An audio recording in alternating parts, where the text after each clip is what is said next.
Kimmer City Council is now in session pursuant to RCW 42.30.110(1)I. The City Council now enter into an executive session to discuss pending litigation.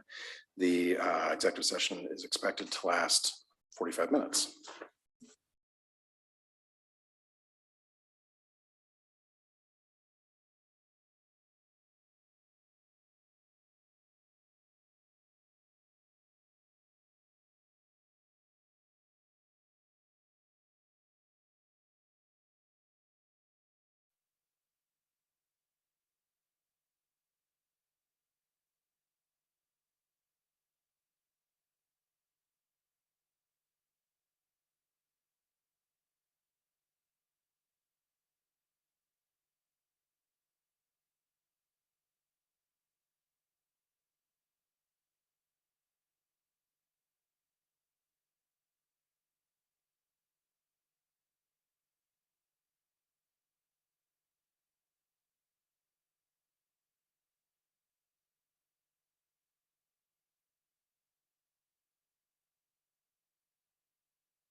I do see that we have some guests online, Stacy V and Phyllis Finley.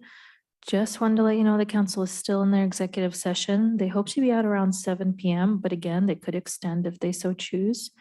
But do stick with us. We hope to start the regular meeting at 7.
Kenmore City Council is coming out of executive session. I am adjourning the special meeting and calling the regular meeting to order. Would the clerk please take the roll?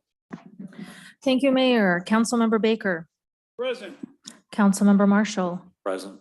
Councilmember Kugler. Here. Councilmember Shrubnik. Here. Councilmember File. Present. Deputy Mayor O'Kane. Here. Mayor Herbig. Here. All present. Would you all please stand and join me in the flag salute?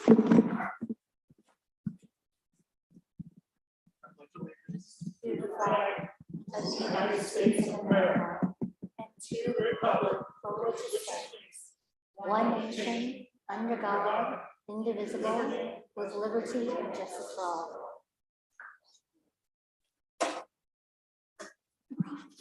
Next on the agenda is approval of the agenda. Unless there's any objections, the agenda will stand approved.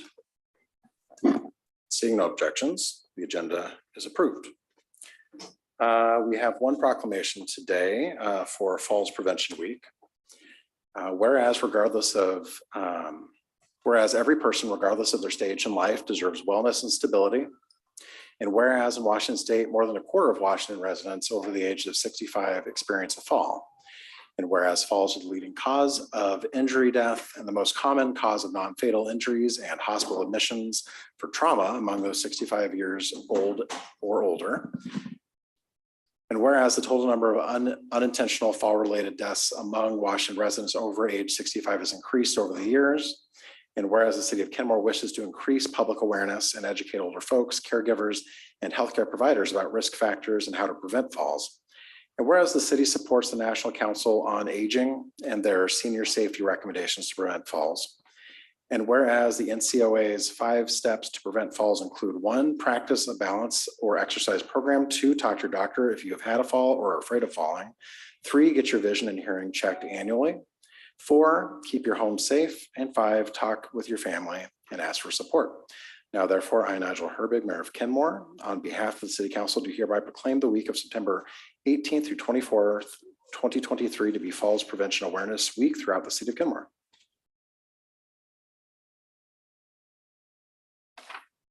Mr. City Manager, where is the fun? Well, we're all looking at it right here.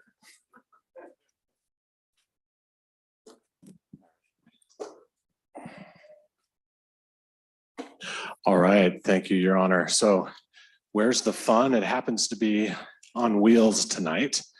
We have a growing number of Kenmore residents who are not only biking, but investing in electric bikes, and not just electric bikes, but electric cargo bikes. So that's what you see up here tonight is a variety of different kinds of cargo bikes.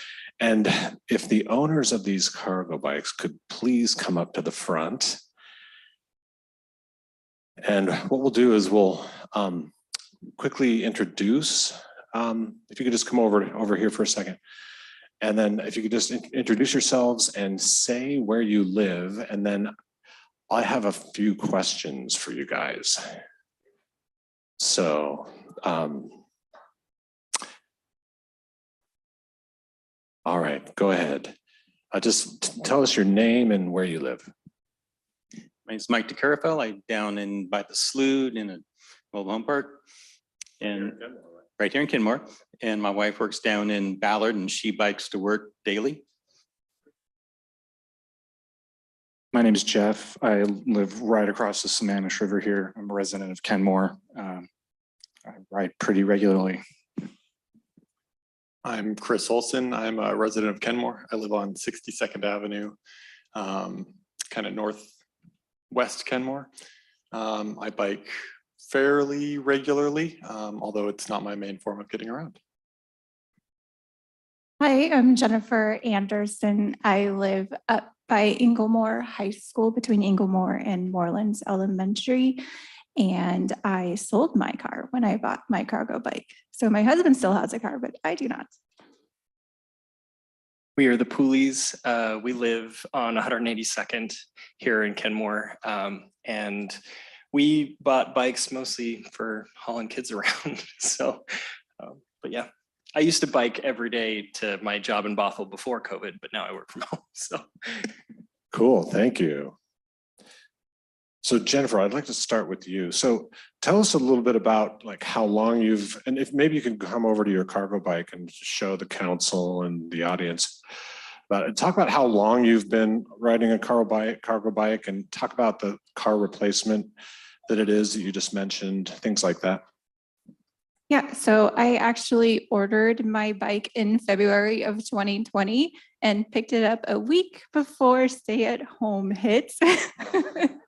But actually, it turned out to be an amazing thing to have during COVID because it allowed us to get out and enjoy the outside, be distanced from people, still kind of like go around and get exercise. And then as part of my Buy Nothing group, I actually delivered people in the community were making fabric masks and I delivered them all by bike. So that turned out to be a blessing. I have a Tern GSD, which is actually called a mid-tail cargo bike. So there are long tails like that rad wagon. There are short tails like this Tern HSD next to me. And then there are box bikes. And then there are other forms of cargo like trailers. I loaded mine up for you today. So typically I have my kid with me and he also likes to bike. I don't really let him bike on the street. We usually have to come down the hill and then get on the trail to go somewhere. I don't let him bike down the hill. He's 5. So I have to take his bike with me. And there's a couple different ways you can do that on a cargo bike, but this is my latest solution. So I can just pop that on and off because he likes to decide that he's going to ride his bike and then 5 minutes later not. And then 5 minutes after that, he rides it. So that's my solution. So he rides right here. So he rides in here. And I got this when he was 18 months old. So he started out in a seat that attaches to the rack. And now he's old enough that he can just sit in.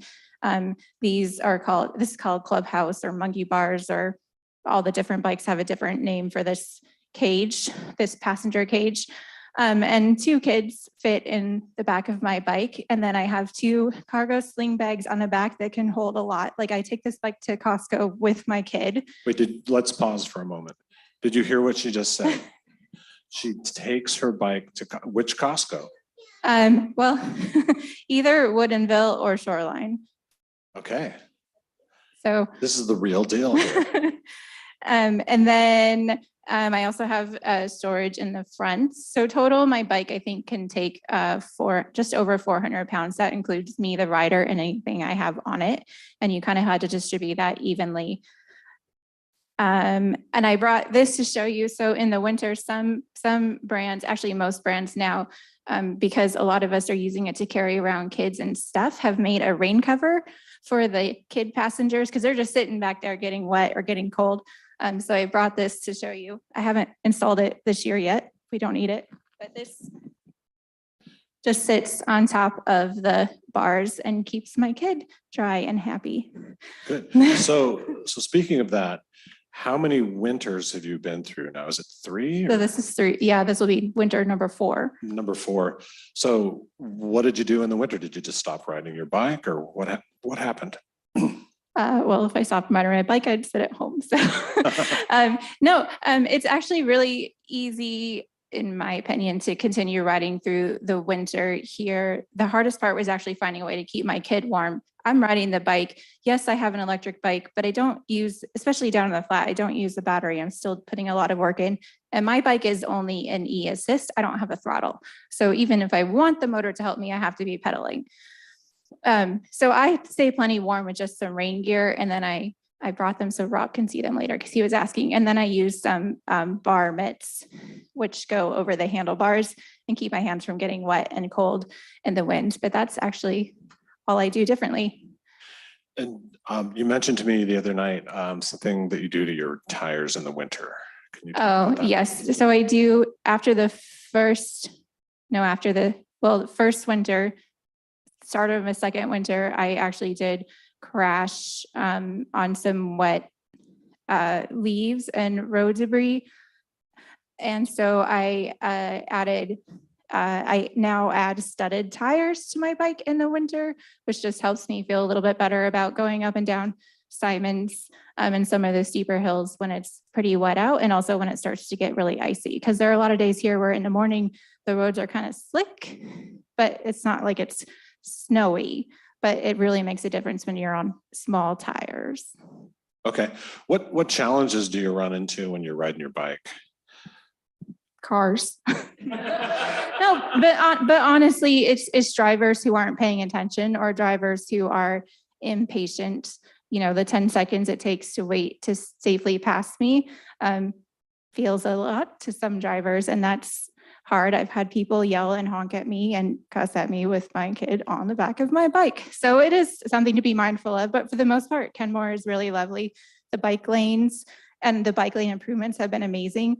Kenmore is such a great place. We're situated in such a great area with the Burt Gilman going to Seattle and the Sammamish River going to Woodinville and Redmond, that I don't actually have to ride on the streets that much. I just have to get down to the trail to get where I'm going. And that's been really great.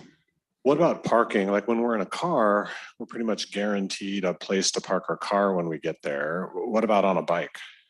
Yeah, so that does sometimes determine where I end up and where I spend my money. So there's not always a great place to park my bike or lock up my bike. So for example, I will admit that I don't grocery shop in Kenmore. Our grocery store in the Kenmore zip code is Safeway. Their bike rack is way at the end of the store and it's not even bolted into the ground. So if I want to lock my bike up there, I have to lock it up to that, and it's easily moved, or I have to lock it up to something else that may inconvenience people going in and out of the store.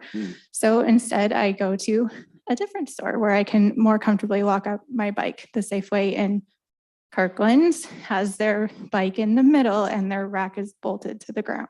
Okay, interesting. All right. Anything else you want to add? I don't know. I can't wait to see your handlebar mitts so we can, yeah. Yeah, well, thanks so much, Jennifer. So Jeff, could we talk about your bike? Yeah, so I was in the Netherlands a few months ago and I saw a bunch of these around, and over there they call them bakfiets, which means bin bike, but you have the storage way out front. Can you talk about that? Yeah, so this is, as Jennifer was referring to earlier, another sort of style of electric cargo bike wherein you have the weight distributed mostly at the front. There's a linkage steering system. So there's a couple of cables that run from the handlebars down here under the bike to the front here to help steer. I personally, I've had experience with all these various styles, and I just find that it feels more balanced when I have it loaded down with sometimes hundreds of pounds worth of stuff. Okay, anything else you want to add? What about your story riding these bikes? Have you found it?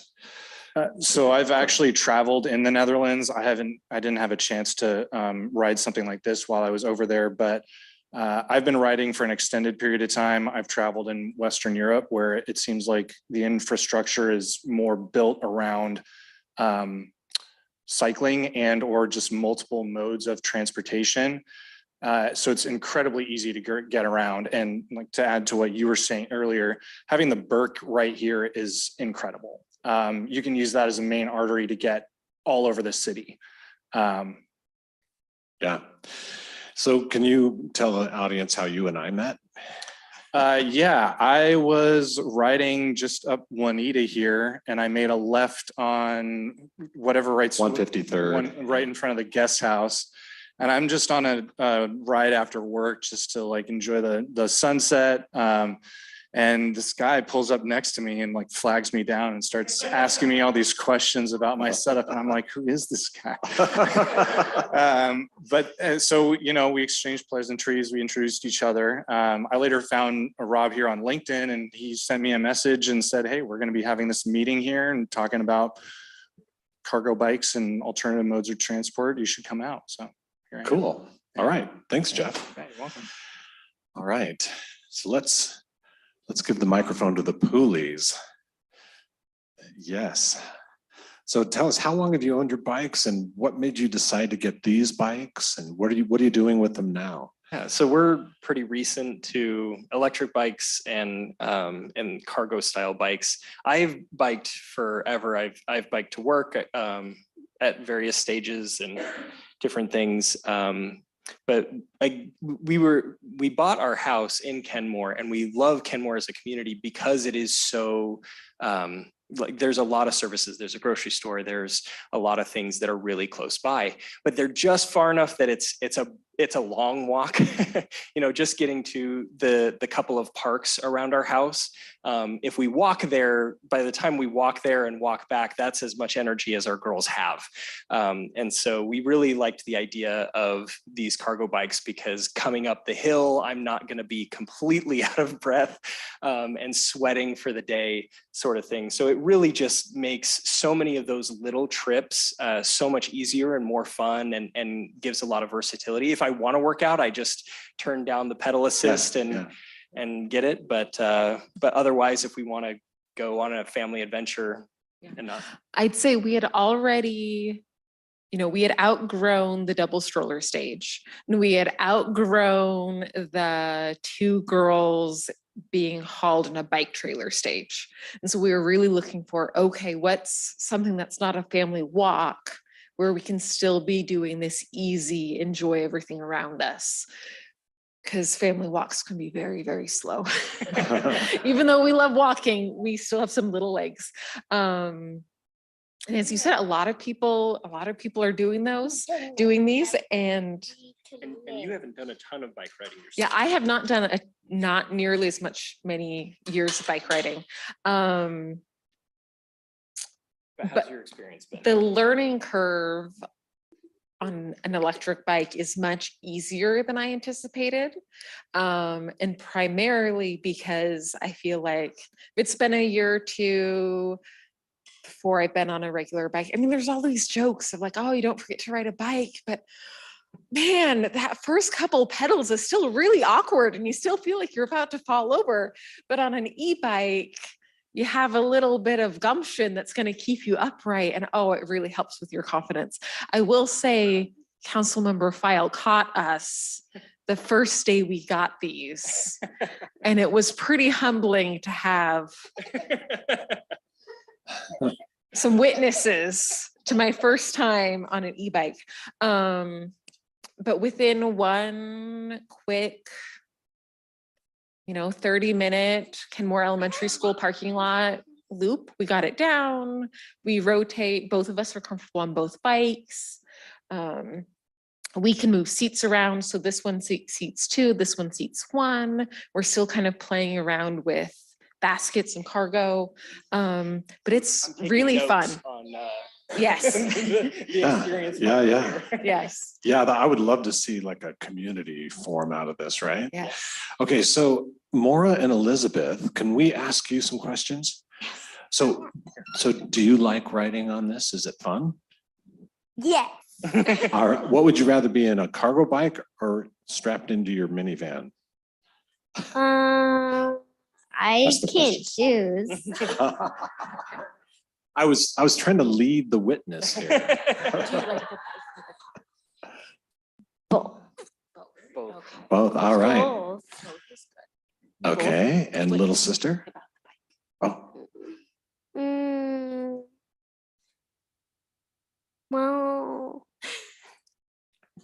I don't really know how to explain. That's okay. That's okay. But you think it's fun? Mhm. cool. And so speaking of that, how did you get to City Hall tonight? Where did you go first? Where did we ride our bikes today before we came here? Where did we go? Playground?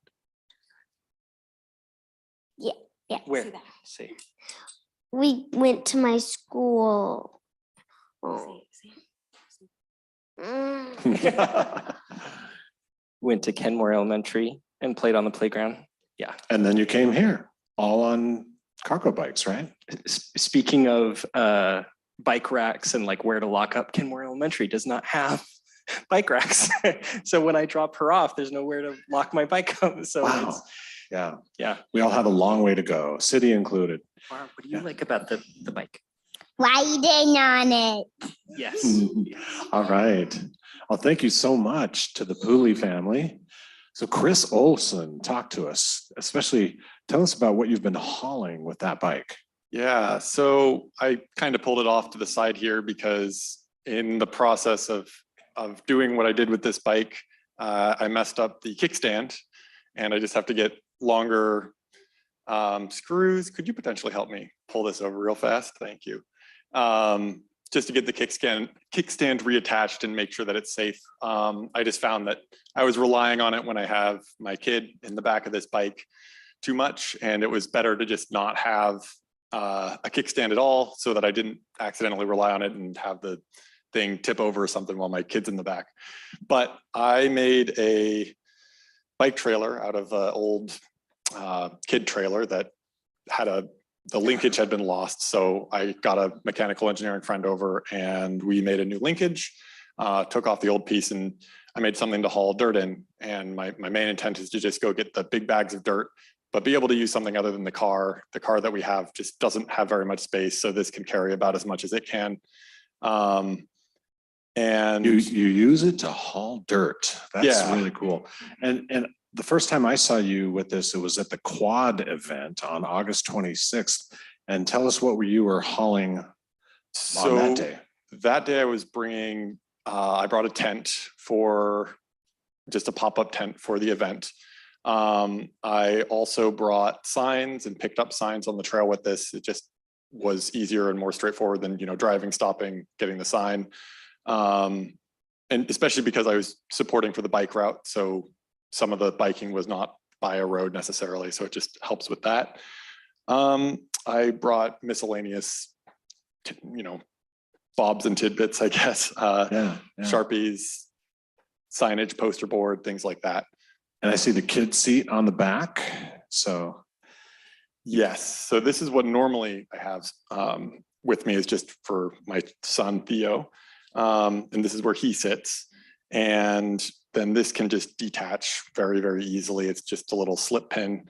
And so normally I don't haul this around with me because this is not a Yeah. cargo bike by design. This is an electric bike. And it gets about a quarter of the range it's supposed to get when I'm hauling this thing. yeah.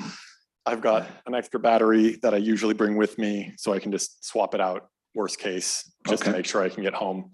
But normally I'm just going to Pacific Topsoil and back, and I don't need another battery. Okay. Yeah. Great. Anything else to add? I've really enjoyed having it. It's a little unwieldy, which is why I'm glad I can take this off when I don't need it. Yeah. I would love to have like an Urban Arrow or another equivalent of one of these bikes here at some point, but that's a ways out there for me at the moment. Okay. Thanks, Chris. Let's go to Mike. Tell us about your journey and a little bit about your bike. So And it's this one right here. it's my, Yeah. yeah, so it's this one here. It's it's a smaller version of a cargo bike. I have traveled down to Woodinville to do shopping with it. Mostly it's my wife who does the biking, and she can't be here because of union business tonight. So she works down in Ballard and she commutes daily on her GSD, similar to that one. Recently, we biked out to the Electrify Expo down in Marymore and saved the $15 in parking fee. I tend to walk around Kenmore because that's what I like to do. So, but she wanted me to, reiterate the whole bike parking thing. Okay. Yeah. You need more, places to lock up our bikes in here, around here, so we can stop and feel safe about our bicycles and not getting stolen. Yeah. Okay. Anything else? Anything else you want to add? No, that's it. Okay. Great. So, these things, they kind of seem like novelties right now, maybe, but the vision is that these aren't novelties and that this is how we start getting around more and more. It's happening in Europe. They're all over the place in certain parts of Europe, and nobody goes, oh, what's that? You know, it's just part of commonplace. And tonight we're here. These are kind of curiosities, unfortunately, but we foresee a day when they're not, and they're part of just getting around. So, well, what I'd like to do is give them all a round of applause, and then I'd like to have a photo with the city council, if that's all right, Your Honor. Okay, let's give everybody a round of applause. You want to go get... Okay, yeah, let's, you know, if we could maybe push the bikes forward a little bit so that the council can kind of get in the picture with you. Oh, okay. Yeah, that's good. Yeah.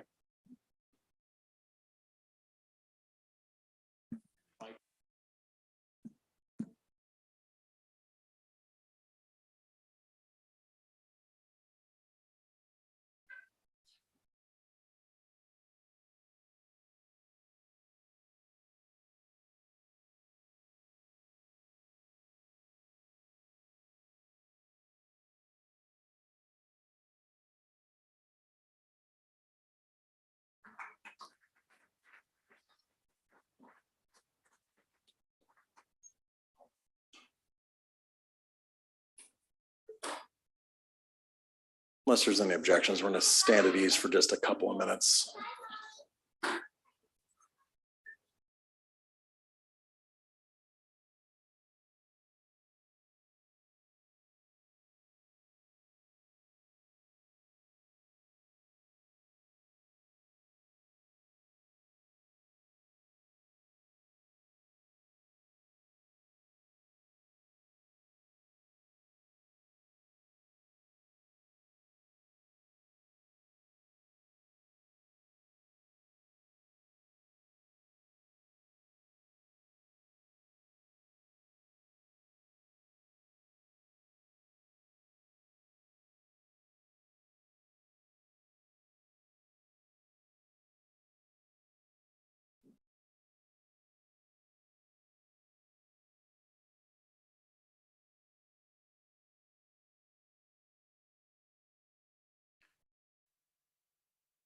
Before we get into the presentation, I did want to read the land acknowledgement, which wasn't on the agenda. Well, it's at the top of the agenda, but we acknowledge that the city of Kenmore is situated on the ancestral lands of the Snohomish, Snoqualmie, Sauk-Suatal, Duwamish, Stillaguamish, Tulalip, Suquamish, Muckleshoot, and other tribes who are part of the Coast Salish peoples. We recognize and express our deepest respect for their enduring stewardship and profound relationship with this land, which they have cherished and protected since time immemorial. We honor the First Peoples, acknowledge their vibrant cultures, and commit ourselves to learning from their wisdom in our journey to promote justice, equity, and mutual understanding. We pledge to stand alongside these communities in acknowledging past injustices and working towards a future that respects and celebrates the diverse heritage of this land. Now we will move on to a presentation.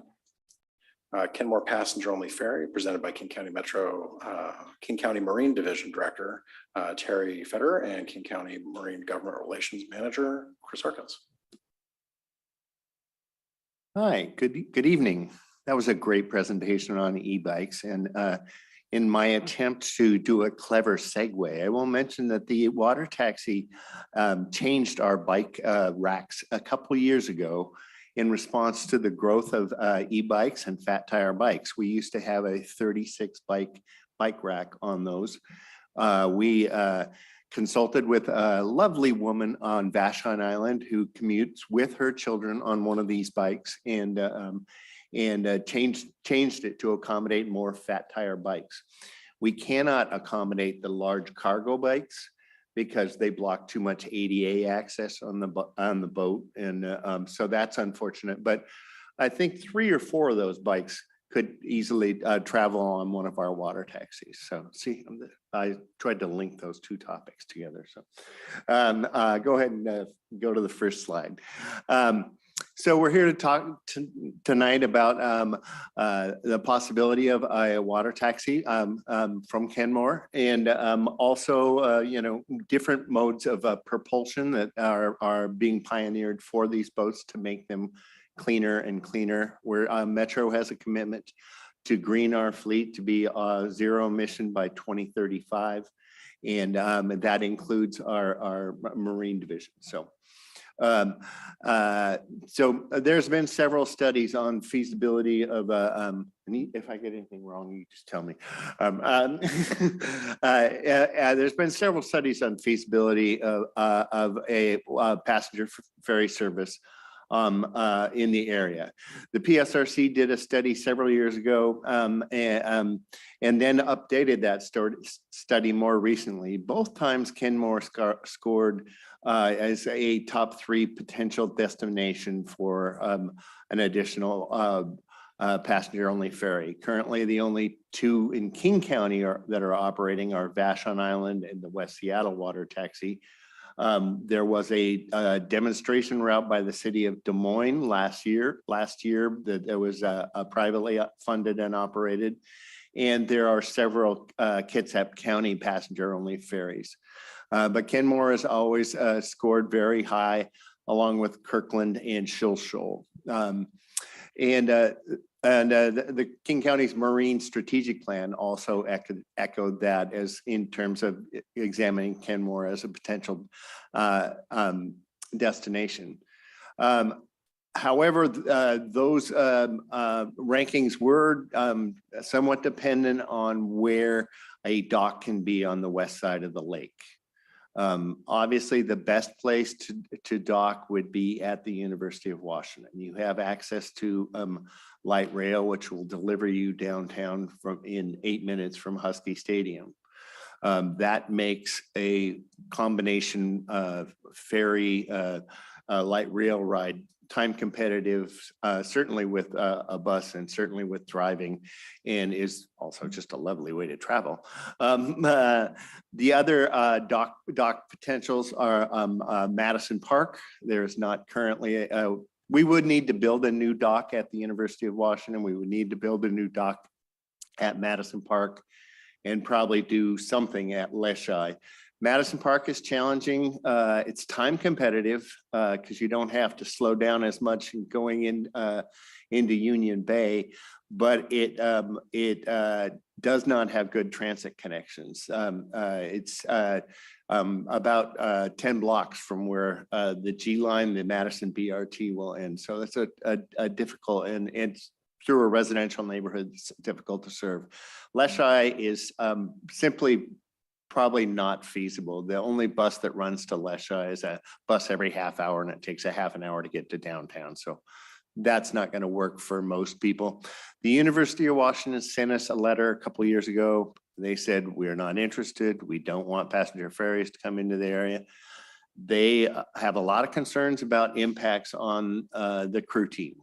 And they even took myself and the previous Marine Division director out on the boat with the women's crew team coach, to view this, and I have to say our takeaway was that our professional mariners could interact well with the crew team. And we would probably say, if the crew team was in the water while we were going by, we would probably say, we're going to pause here, let the crew team pass, go get a picture on the starboard side if you want, But for the time being, the University of Washington is not interested. So that's kind of a summation of where all the sites are. I'm going to turn it over to Terry to talk about propulsion and the rest of the slideshow. And we're happy to answer all questions probably at the end. Sure, makes sense. Yeah. Good evening, council members. There's also another slide here that talks about the different landings on this side of the lake here, the proposed landings and ROM costs in 2020 numbers for ROM costs. What these numbers do not include, though, is if we're looking at some type of zero emission vessel and what the shoreside infrastructure, additional shoreside infrastructure cost might be, because that was not anticipated when this study came out. This is a 2020 study. So this is based on those numbers. And And right now we are at the final stages of wrapping up a zero emission feasibility study for our current routes. And with that information that we're getting from that, we'll be able to glean a little bit more knowledge on what potential costs might be for shoreside infrastructure, and also the reality of what a zero emission fleet might look like.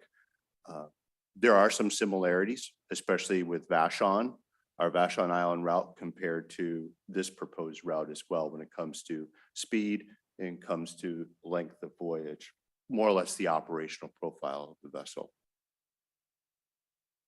Harry, I would also add that the marine environment tends to be a very grant-rich environment. When we built our 2 boats that are currently in operation, and when we built our new dock facility, I believe most of those were about 80% federally grant supported. So there's a lot of formula money for passenger ferries that because of how important they are in New York and the Bay Area and other areas.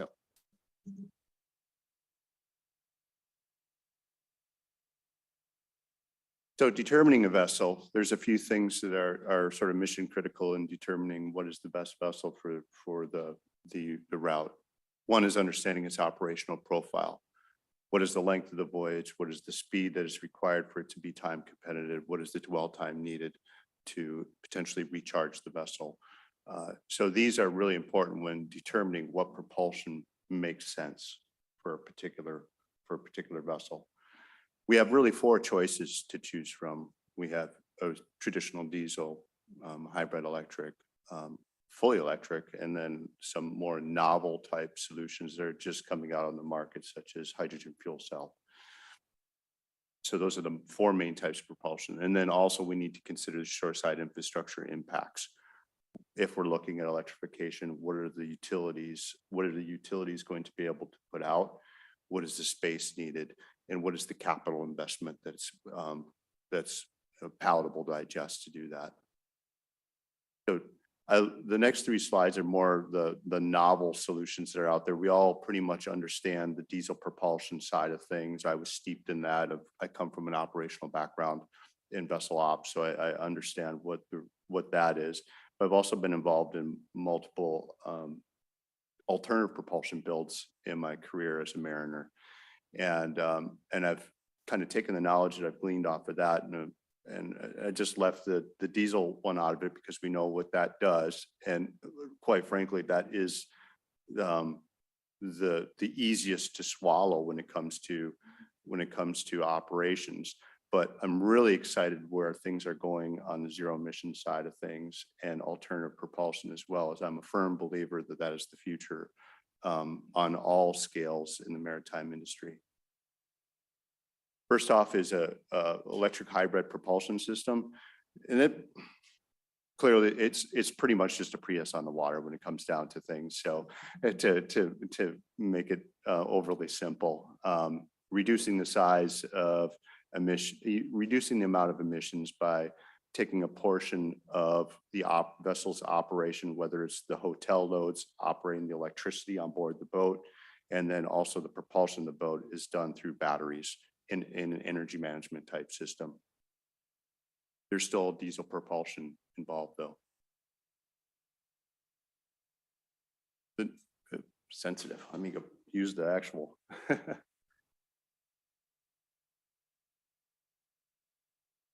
So the other is a battery electric propulsion system. This is becoming more and more mainstream in the maritime industry at all different levels. And it's really exciting to see where the battery technology is going. Right now, currently, most of the battery technology that's out there, it does not necessarily equal the power density that diesel has per mass of the battery.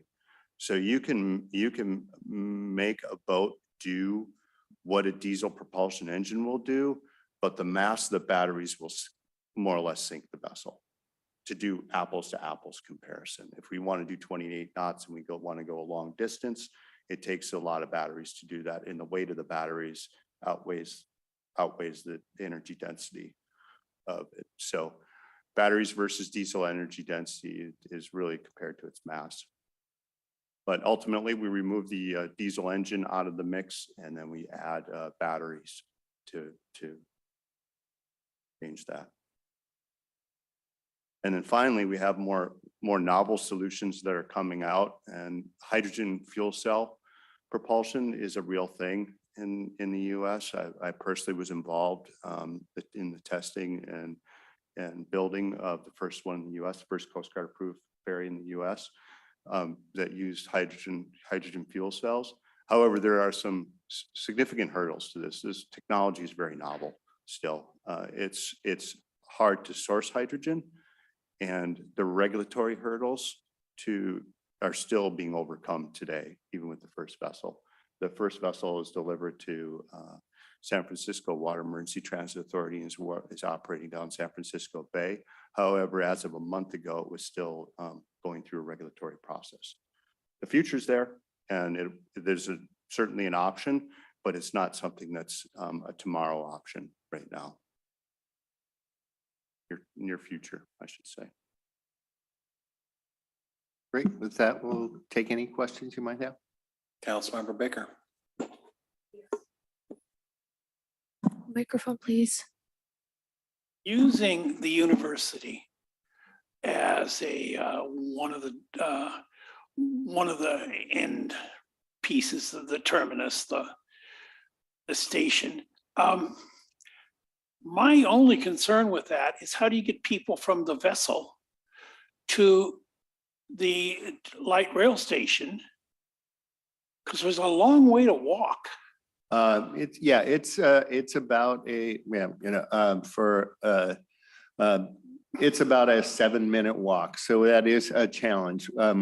We thought about that, some kind of a tram golf cart technology like you have, in a lot of amusement parks where you have enough capacity for anybody who needs to ride on that to get on that. And other people could choose to walk there, But, I think there's some things you could do since a parking lot's a closed facility. Right, and I'm looking at the weather. We do have a little bit of We put a rain little here. umbrella on the top. Yeah, there you go. A moving umbrella. Yeah, this has been a big interest of mine for a Yeah, long time. So Absolutely. I would, I'm very happy to hear you talking about this and us still scoring so high as a terminus, so. Thank you. Mr. City Manager. I'll defer to the council. I have some questions, but maybe after everybody else has had a chance. Councilmember Sherbrooke. Just a couple quick questions, or comment and a question. I guess I hope that you don't give up on UW. I mean, you probably know we have rowing programs here that interact with our seaplanes, which are a little scarier than boats. And Lake Union Crew similarly navigates with lots and lots of other marine traffic, and as well as Kenmore Air at Lake Union. So, normally crews interact with other marine traffic. That's just simply not an issue. But my question is, looking at the map, have we ever considered a dock on the east side of the lake? Because the transit across the bridges is actually pretty good. Yes, Terry, go ahead. I think back in 2015, we looked at some studies. It was a route expansion study that we did back in 2015. And if I remember correctly, that was one of the different scenarios was a connection on the east side of the lake.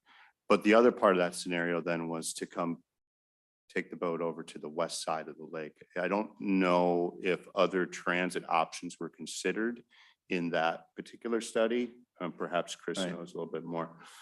Well, in all those studies, they looked at overall time competitiveness.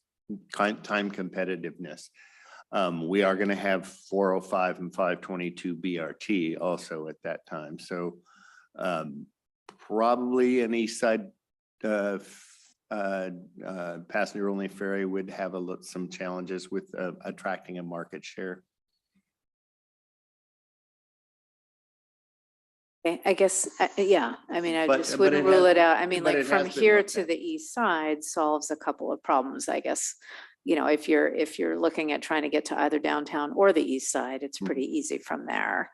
You Absolutely. remove the whole UW fussiness, I mean, they might be, you know, more interested. I think there might be a market, given the challenges of, transit on 405 and just commuting on 405. So anyway, just something to think about, and, you know, Link is crossing now. And so, yeah, thanks. Councilmember File. Thank you. One of the things we recently discussed at our council retreat was the possibility of a public and private partnership for small and mid-sized walk-on, bike-on, roll-on ferry, not auto roll-on, but walk, bike, or roll. And what that would look like for Kenmore. And I can say in recent conversations and past with Kirkland council members, they hadn't ever thought about that kind of a possibility. What had been mentioned in the past were, you know, larger diesel ferries, which they had no interest in. But this sparked some interest to them. So tell me, what do you consider as options and opportunities that could be pursued in that public-private partnership possibility? I know this was a more recent discussion that was brought to your attention, so I'm hoping to hear a little bit more about that tonight as well. Well, I think Metro is certainly open to private-public partnerships. We actually went down, we had a developer in, the developer of Southport, which is a large development in Renton, was very interested in operating a passenger ferry from his facility. He had a vision that there could be a connection between a Renton High Tech Center and South Lake Union, and was willing to bring considerable investment to the table. Unfortunately, we had a worldwide pandemic and that interest went away. But it was you know, it was something that we were open to discussing, you know. Thank you. And one of the newer tech agencies that has landed over on the east side, of course, made legislative commitments on transportation, carbon reduction, and investments in infrastructure to help reduce cars on road and alternative routes. I'm thinking of Amazon, and Google. It seems like we have some good potential partnerships in the tech industry, and we are uniquely situated off of a high power public line. And this is a beautiful time in our American history to improve our microgrid and our infrastructure along the water to enhance our public ways. So I'm excited to see the future of this for Kenmore. I would like to see some continued work along this pathway in the future, and I'm hopeful. Have there been any more recent studies on public and private partnerships? At least to my attention, I know that King County hasn't done a study of a public and private partnership. Not to my knowledge. We are always very open to partnering on investment. We partner with Microsoft invests in service investments with us, you know, and we're always open to exploring those partnerships and trying, you know, if potential, you know, if it's potential, we're open to trying things on a demonstration basis first. That's what Des Moines essentially did. They had a dock facility that they could access on the Seattle side. And we were going to consider trying to accommodate them with space at our dock facility at Coleman Dock this summer. Unfortunately, the boat that they had ordered broke down in Newport, Oregon, and never made it here. So, you know, sad for them. But they're going to come back next year and try it. And they had a dock facility at the Des Moines Marina. So if we can identify dock facilities, it makes it easier to try some sort of demonstration route because you can bring private money to the table. The city of Des Moines happened to have some money that they wanted to dedicate to this effort. And it actually got surprisingly strong ridership, even though it only sailed every 2 hours in the very middle of the day, the first summer, so. And of course, King County still has the reserve budget for a Kenmore ferry and a shuttle between our park and ride and a future ferry for Kenmore. At the time, it was a diesel ferry. Obviously, with our carbon zero goals, that's not an interest, but hopefully we can have an e-ferry or a hybrid ferry. And I would certainly want to see something non-sewage dumping into our open waters to protect and preserve our shoreline and our waterways. So thank you. Terry. Yes, absolutely. It would certainly would not dump any sewage into the lake as our vessels now do not dump any sewage. And the other thing to consider is low wake wash. So it'll be critical that whatever boat is designed, that is designed so that it has minimal wake wash, and which means minimal mass. So the lighter the vessel and how it operates at different speeds will be critical as well in this whole environmental impact. Very good. And of course, this is much smaller than the Seattle new e-ferries. So exciting. But thank you for your time today, and thank you for coming to Kenmore. Thank you. Councilmember Kugler. Thank you so much for coming and giving this update. And I think last we heard about UW's decision, I thought that this was sort of like a dead idea. So can we, can I just understand like what the status is of it? Is it part of the Marine Strategic Plan? It's still a viable option, and we're still working on possible terminals? We haven't updated our strategic plan. At this point, we are a little stuck on the UW.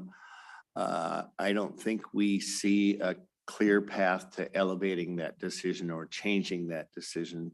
They were not opposed because they didn't think it would be successful. They were opposed because they thought it would be too successful. And all of a sudden there'd be, Kirkland would want one, and Bellevue would want one, and Renton would want one, and everybody would want one. And so they just had a lot of fear. I continue to think there's some synergy there. The UW is doing a major capital campaign for the Pocock Center, which is the old boathouse where they built a lot of those famous boats.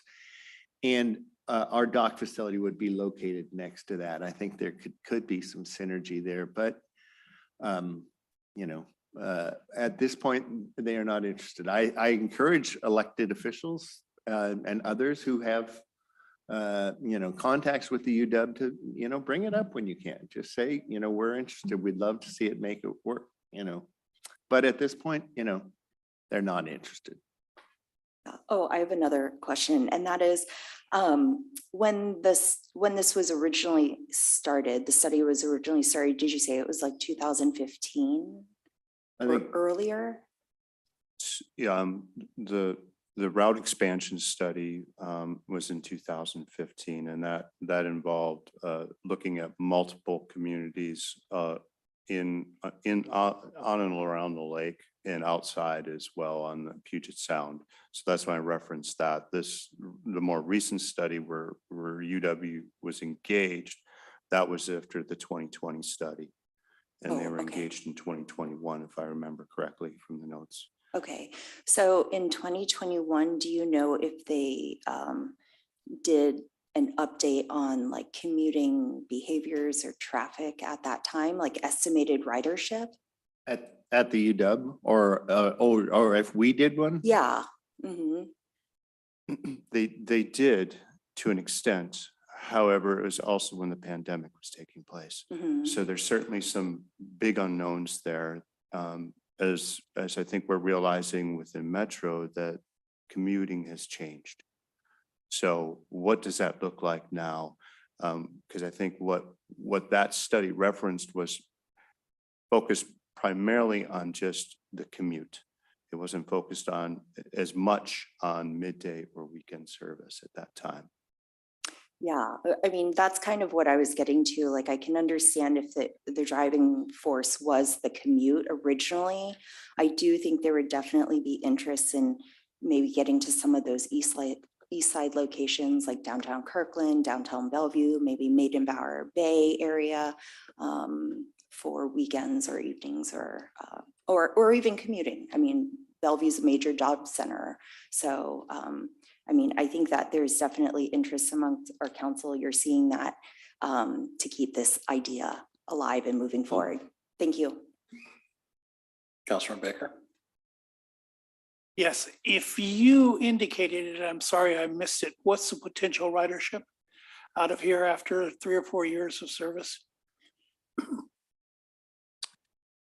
you recall that, Terry? I don't recall it off the top of my head. You know, again, it's 2020. It was based on what we anticipated commute would be pre-pandemic.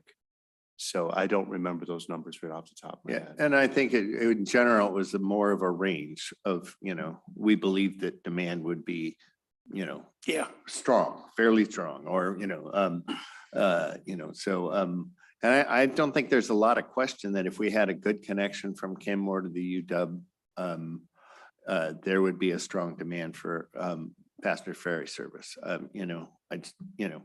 think you're ideally situated, both in terms of the length of your commute and then the directness of that route. And, I got to say, as a West Seattle resident, I live on the Sea Line, which is a, super fast rapid ride bus to downtown. I also live right next to a water taxi shuttle. And I use both services. It's often easier for me in the morning to take the bus. It's often easier for me in the afternoon to take a water taxi. And it's a nice way to go. All this is all about transportation choices. Some people are always going to drive. Some people are going to ride the bus and feel comfortable. Other people don't really feel comfortable on the bus, but they like the boat. During the pandemic, we found that people liked being able to go on the water taxi because there's a lot of outdoor seats. Different modes attract different people. And that's why I think it's important to keep moving forward on passenger ferry service in an area that has so much water. Chris, you and I have talked a number of times about ferry service in here, and I've certainly talked your ear off on occasion. Occasion, yes. But I think that Log Boom Park, as was in there, is just not a place. You'd have to ferry people from a parking lot down there, and it just doesn't seem workable. Whereas Lake Point, that would really work both ways, because you could have your overnight facility, your maintenance facility there. You certainly could go back and forth from here to the university. You'd be far enough out in the lake where you're not bothering the houses with your wake. I look at this, and to me, this is a very, very workable solution. Yeah, I totally agree. And that study, that feasibility study that Terry was referring to, was fairly detailed. And it basically drew the same conclusion. Said Log Boom Park technically could work, but it would be not optimum. But it saw a lot of potential at Lake Point, and even did KPFF, our consultants, even did some like dock feasibility, schematics, for what a dock would look like and a facility would look like at Lake Point. So just so that people could visualize it, and so we could have a sense of scale for what the potential costs would be. So it was fairly detailed, so. Right. Thank you very much, Chris. Thanks. Deputy Mayor. First, I want to thank you for the work you've been doing on this and keeping a focus on e-ferry. One question with the studies, and I may have missed this. There's of course, transit for getting to work and that sort of thing. But one of the places where I see a real benefit of the e-ferry is for pleasure, like for the joy of living in this area, coming to, and hopefully creating destination, being a destination for people to take the ferry in addition to the regular transportation. So is that included? As I just think about often bus routes or that sort of thing are, I know that we're talking about a ferry, but they're related to common work hours. Is it possible that these ferries would be running on weekends and after hours to do that? Because I think it's important and would be a benefit to our economic development. Thank you. Yeah, we do a lot of special event stuff right now. We ran extra late night boats for Taylor Swift and Queen Bee,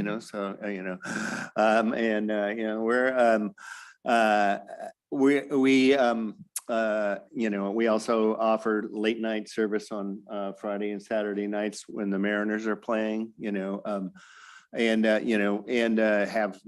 contracted for extra boats when Vashon has a strawberry festival. Certainly, if casual ridership is a big part of our model. In West Seattle, we get a huge spike because it's the cheapest cruise ride you can get out on the water, and go from downtown out to Alki and look back at the city. It's a great way to visit the city. So we get a huge bump in the summer, and it helps fund the operations for the rest of the year. And it's a positive thing. And I certainly think that potential exists on Lake Washington too. So, Thank you. Yeah, I just had a thought tying into our e-bike. Someone could pop on their e-bike on the e-ferry, come here, get on the trail, hopefully stop at a couple of our locations along the trail, or ride out to Woodinville or wherever they're going and come back.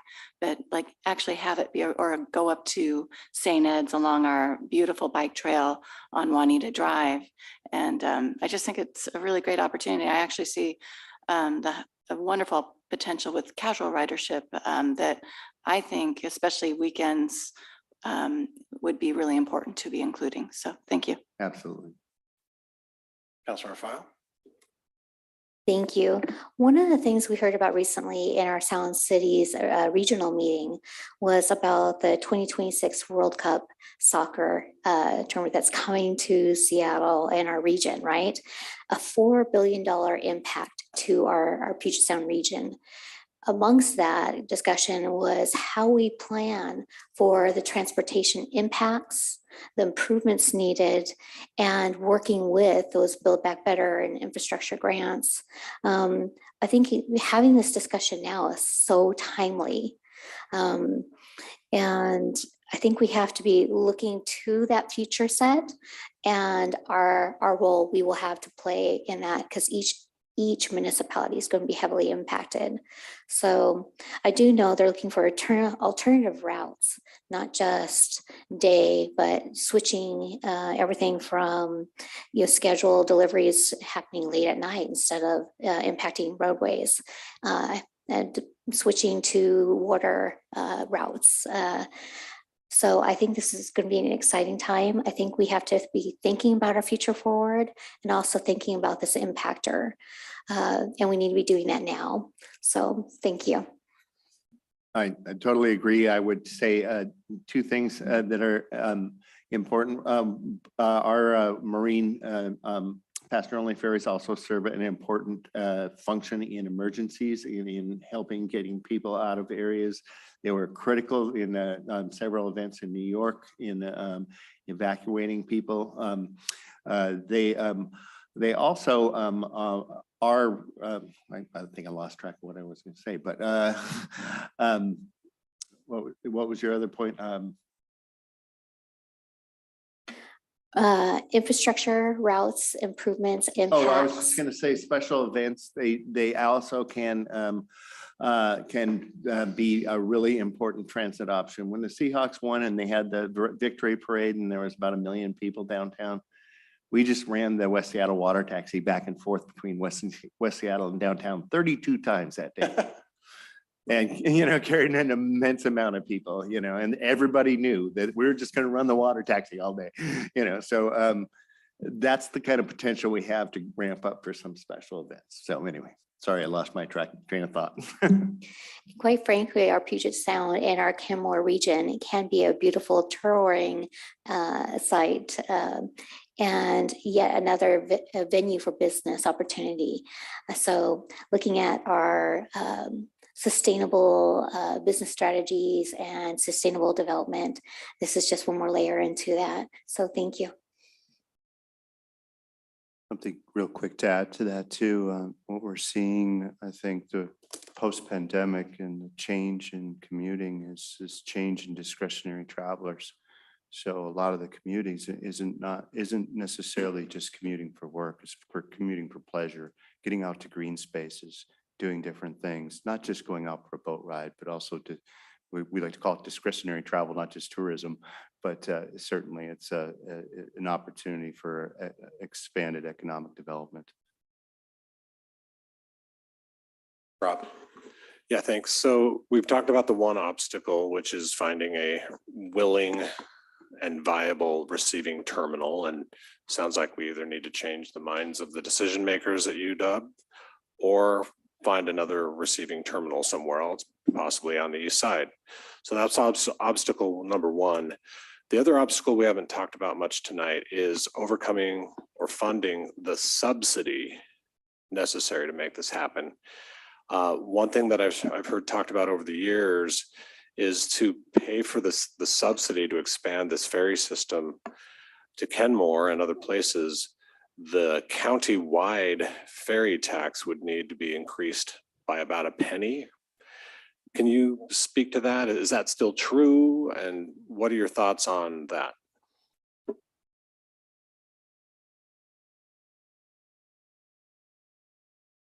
I don't remember exactly what the increase would be in the skin based on the 2020 study. It is an increase. I think it is about a penny, if I remember correctly. Yeah, That sounds ballpark about right. Ballpark. Yeah, and I should clarify what I'm talking about is a penny per thousand of assessed valuation of property tax, and it would be a county-wide property tax that people in Sammamish and Enumclaw would have to pay. So is that still something that would need to happen? Sounds like it is. Yes, currently there is a small property tax for the two existing services that we have, and we would need to add to that, the level of that property tax. People with a $400,000 home, I believe, pay about $22 a year to help support ferry services in the county. At the time those passed, there was also a flood control measure, which is also a countywide tax. A lot of people aren't really in areas where floods affect them, so it's a little bit of doing thing for all people, so yes, that is a political challenge that we would need to match, and it might be more feasible to look at ferry expansion to perhaps Des Moines if that pans out, or the other one that's been competitive and there's been a fair amount of interest is Shill Shoal and possibly stopping at Expedia on the way back. And you start to get more of a county-wide service, it starts to address some of those challenges, I think. Any other questions? Councilor Baker? Yes, one. If I remember correctly, your bosses took 10 cents away from us on the ferry tax back in 2008 to, yes, I see you remember. Yeah, you're like me, you've been around too long. It didn't take 10 cents. What happened was to pass the ferry district, there was a lot of interest from council members in various demonstration routes. And so at one point, the tax was 5.5 cents for the entire county. And it included demonstration routes to Shilshole, Kenmore, Kirkland, Renton, and Des Moines. So it got real big, and then we have an economic downturn, and the decision was made to cut that tax.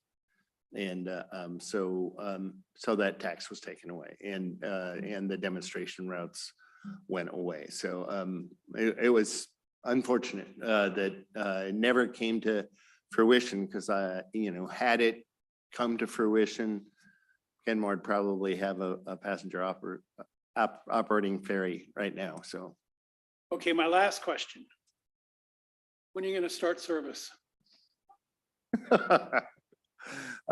In West Seattle and Vashon tomorrow morning. But no, I'd love to start it, soon. If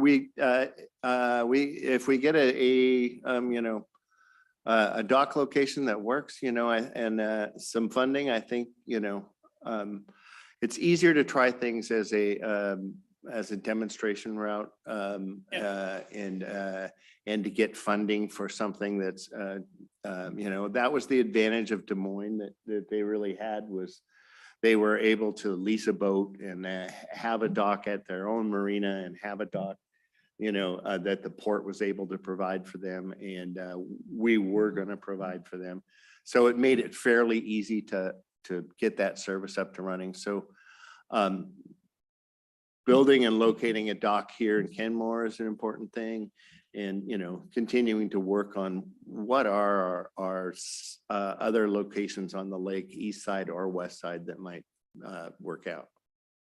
Well, we've got one available right there across from Lake Point. So, from Kenmore Air. So The only thing, and I don't actually know anything about this like Terry does, but docks have to have certain, they have to match up with the boats and the gangways and all those things. So they're, fairly specialized, but. I'm just trying to get you to follow through on what all of the studies have said. Build in Kenmore. All right, sounds good. Councilmember File. Thank you. This is the one last question.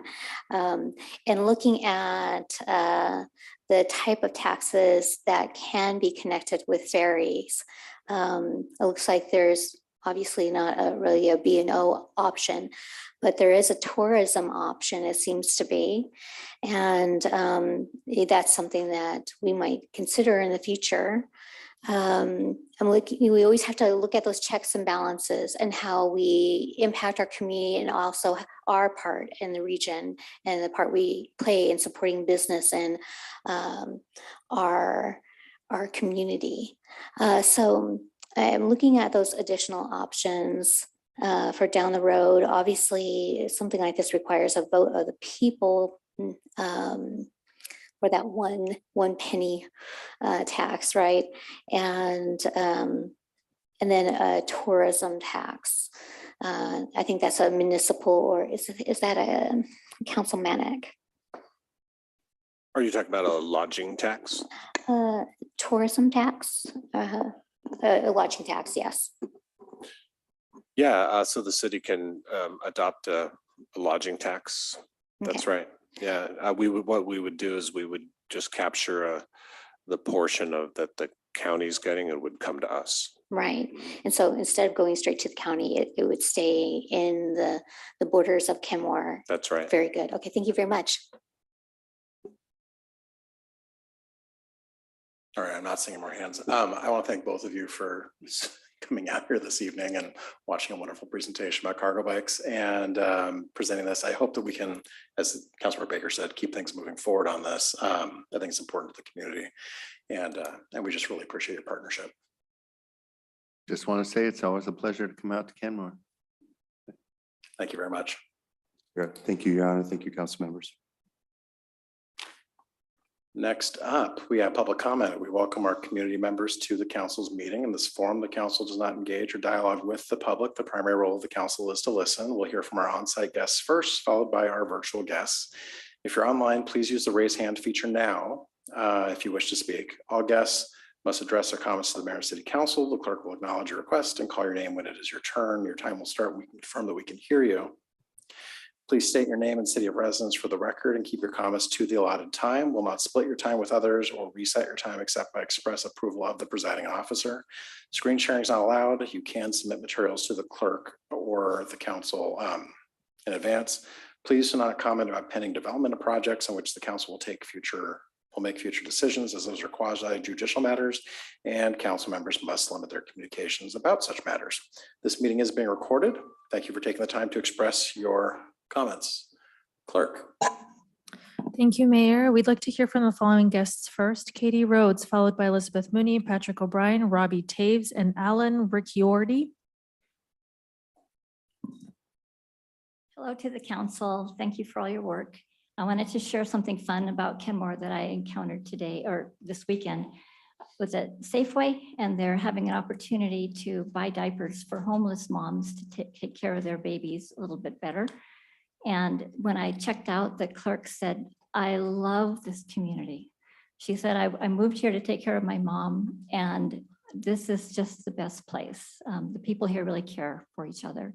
And I also want to, in that same vein, give a shout out to CareNet Pregnancy and Family Services, which is a clinic in Kenmore that helps moms who are facing an unexpected pregnancy with support services, parenting plans, and supplies. And they're right in our community on the west side of the post office. And that's all I got to say. Thank you. Thank you, Elizabeth Mooney. Hi, Elizabeth Mooney, lived in Kenmore since 1995. I have three things I want to talk about. The sturgeon samples from Lagoon Park, the Stream Fest, and the ferry. So I was going to talk more about Stream Fest and just say thank you so much. Thank you to the city for supporting it and all of our nonprofits. It was super fun. Thank you for coming, participating on Saturday. Lots of families learned about climate action at our city's tent, fish printing by our fisheries experts, pink and coho salmon from Muckleshoot Fishery, Kokanee Cornhole hosted by Lake Forest Park Stewardship Foundation, Trout Unlimited, Find Your Stream, Raid Garden designing by Jim Howard, scavenger hunting, passport, fly fishing demonstrations from Avid Angler, What's Up, doubles and single kayaks, music by Old Time String Band. Our nonprofits included Perks, Snow King Watershed Council, Lake Forest Park Stewardship Foundation, Whale Scouts, One Bothell, Friends of North Creek, Forest Arts of Kenmore, Save Shelton View, Forest, King County. We're going to do the art mural there. It's all chalked up. Really cool. Thank you. Kenmore Camera, Scoop the Poop. And we had the sturgeon as a little field trip if you want to go look at her. Anyway, plan to do it next year. And if you have pictures that you want to send, let's do it. Chalk today, paint tomorrow, the mural, save the salmon. Yes, the sturgeon's still at the lake, as some of you may know, still intriguing people. It shows what happens when people are concerned about our environment, getting together for fun and education. Hopefully the lessons we learned will not fade away when the sun has set and the dark days of winter set in, and we can still enjoy nature with her winter attire. Okay, just a quick, I cannot believe this fairy talk. David Baker, among others on the council. So we have the World Cup in 2026. So what if all these e-bikers that you brought in, they e-bike over to Magnuson Park, where the Burt Gilman is still there. And in Kenmore, we replace the concrete barges and asphalt barges with the ferry as a demo, and we link it up with the World Cup in 2026. And we have time for a demo project to link up e-bikes, Burt Gilman, Kenmore, food trucks down at whatever you want to call Lake Point, Kenmore Industrial Park. And we just start seeing what's interesting to our community. Are they going to like to have barges with asphalt gravel, or are they going to go for e-bikes and ferries and a demo project and food trucks? WeWorks. Let's bring them here and see what the community thinks.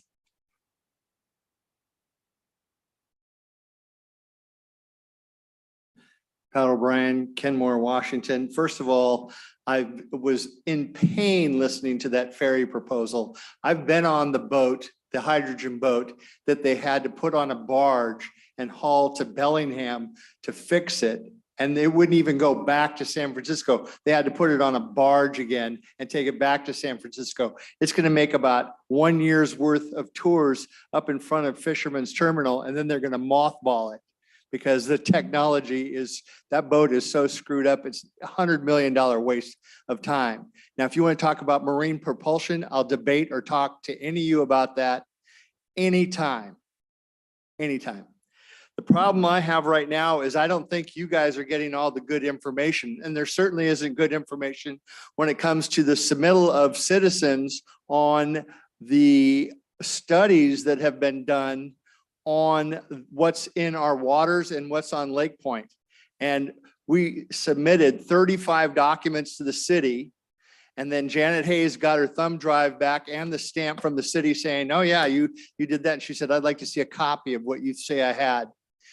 They only had 15 of the 35 documents, and we had to get Claudia Newman to parlay with Don Rattan to get the balance of those documents admitted into the public comment.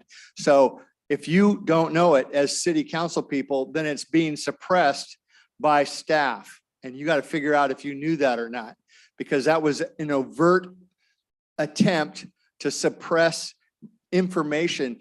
Because in the meantime, you're trying to say, oh, whether it's a substantive thing to do water testing before you dredge. I understand there's big money behind the Lake Point project, but I also know that Kenmore's created an attractive nuisance. And when you have little kids getting into water at Kenmore, I almost cried. I tried to tell all the people, I showed them different reports from the EPA and King County on the toxicity of that water, and you guys are ignoring everything. So you're culpable.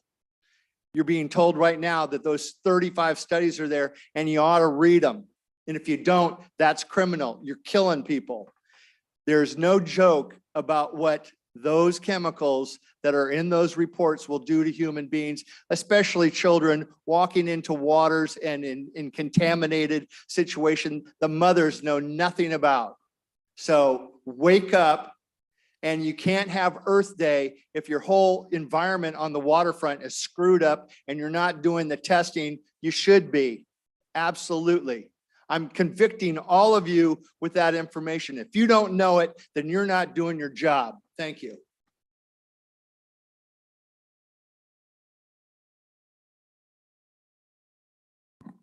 Wow, awesome.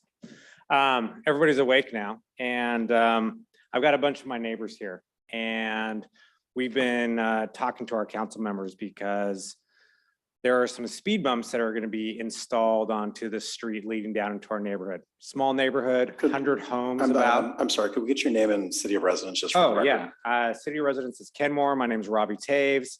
And this is about 169th Street, which right across the river, it's maybe the steepest street in Kenmore. Straight down, you wind down to the river. I see some of you shaking your heads like you've driven down there before. The Beehive House is at the bottom, right by Wayne's Golf Course. All right, so the speed bumps that were proposed to be installed right in the middle of this really steep hill, the engineer that has designed that has never been to the hill. Problem number one, okay? And so our neighborhood, if it snows or it's ice, which happens multiple times a year, we can't get out. We're landlocked. We're stuck in that neighborhood. So we know how tricky this road can be when it frosts, when it rains, when the leaves drop and that dark corner that we all have to pass through, the leaves drop, you slide. Most of the homes down there own a boat. Their boat trailers slide. There have been a lot of scary stuff because it's a straight drop off from the side of that road. And so this study said, hey, we want to slow down traffic in your neighborhood. We're all for that.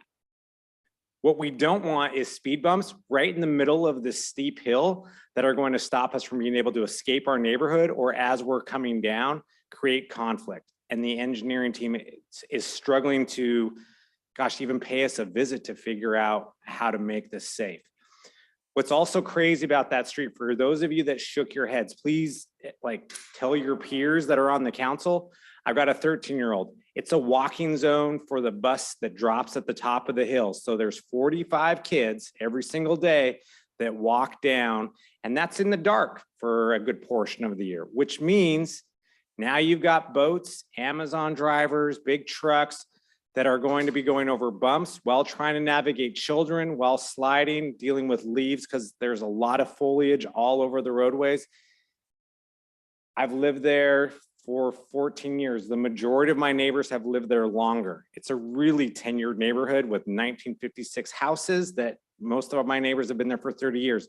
If we have a concern that you're going to create some speed bumps, when we all want the road slowed down, but you're just going to put them in the wrong place that cause kids to get hurt, cause accidents to happen, I'm asking that you listen. We tried, we all showed up for an engineering meeting, and we were basically told, well, the study said, even though that the engineer had never been there, the study said these were good ideal places to put it. And from an aerial map, probably yes. Thank you, But Mr. if you know the elevation of that road, they're in a horrible spot. Put them at the bottom of the hill, slow people down, put them at the top. Whatever you got to do, it's in the wrong spot. Any questions? Alan? Thank you for your Alan? time. Hello, Council. My name is Alan Riccardi, and I'm part of the neighborhood. And so I'm coming here to talk to you and ask you for support from you and help along the same lines for the speed humps. As Robbie had said, there's about 100 vehicles in the houses in the neighborhood. And I think there's about 20 or 30 people that showed up to the engineering meeting. We all want safety in the city, and we all appreciate everything that's being done. And we want to make sure that it's done the right way. There was a lot of interest in the meeting. We wanted to hear what was said and then how the conclusion was how they came to the conclusion of where to put the speed humps, why they were needed.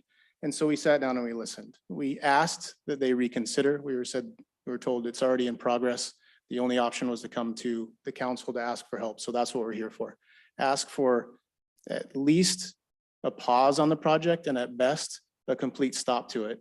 If a pause, so we can do some more research, find out other ways to do it. It's a neighborhood with about 100 homes in it. It's a dead end. There's no through street. There's no outreach to say, hey, folks, we've been doing these speed studies and we feel that the speed is too fast. And we would like to work with you to slow this down and to come up with other alternative ways to make sure that everybody's safe and everybody also can get what they need without having to put these speed humps in. There was none of that. We were just told this is what's going in. On a good day, it's hard to navigate and you can lose traction. It's not about speed, it's about momentum. And when you're going up a steep hill that has up to a 25% grade in places, and you're given no runway to get your momentum to come up the hill on a dry, and you can lose traction on that on dry pavement, adding these speed humps is going to do nothing but cause more problems. Coming out of the neighborhood, 2 of those speed humps are located in a curve to where your steering wheel is still turned while you're trying to come out of that turn and you have to hit those speed humps. Imagine if there's snow, there's leaves, there's ice, anything like that. It's our only way out. We're not going to have a safe way to get out. There's no guardrail on the side to protect us from going over the side, which is a 15 to 20 foot drop either. So it would be nice if we could maybe take some first steps to have some guardrails put in, figure out some other ways to do it. All we want is some collaboration, and we didn't get any of that as a dead end neighborhood. It was just told this is what's going to happen. So my ask for you is to work together and at least put a pause or completely stop this project so that we can have some time to get some more input on the studies that were done, work with the engineer, and see if we can come up with some other solutions. Thank you. Thank you. Next, we'd like to hear from Craig Odiard, John Culver, Tracy Benishinsky, Angie KBB, and S. Wood. Hi, my name is Craig Odegaard, Kenmore. I had a whole spiel, but Alan just said everything I was going to say. So I just want to back that up. I think what I do want to add is I just retired from 37 years working for Snohomish County in their planning and development services department. And I got to tell you, the meeting Thursday where the 2 city employees, the engineer and the project manager, I have been in many of those meetings in my career. And I was very, very shocked at the, I guess it would be the level of indifference. They were bent on seeing this project through. We provided them with, I think, and I think most of my neighbors think, some legitimate alternatives to at least think about. They wouldn't even consider it.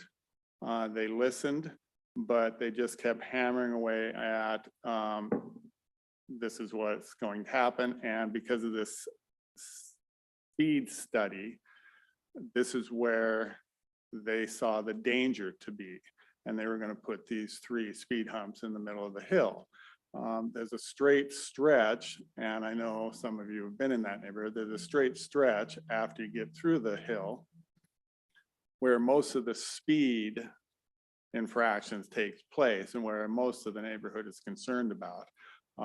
But they're not even considering it putting there because their speed study didn't show the danger there. It showed it on the hill. Well, for all the reasons Alan laid out,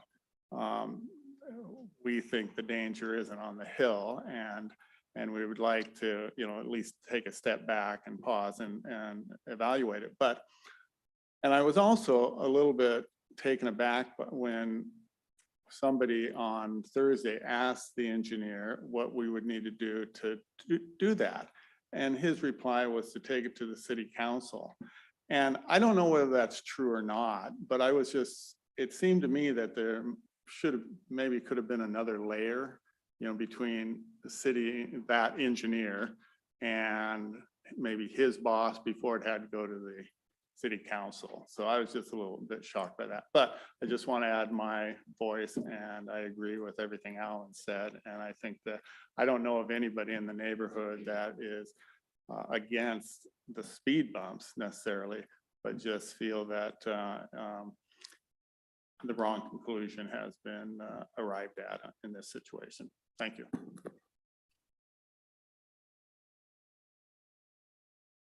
Good evening, Council. John Culver, Kenmore.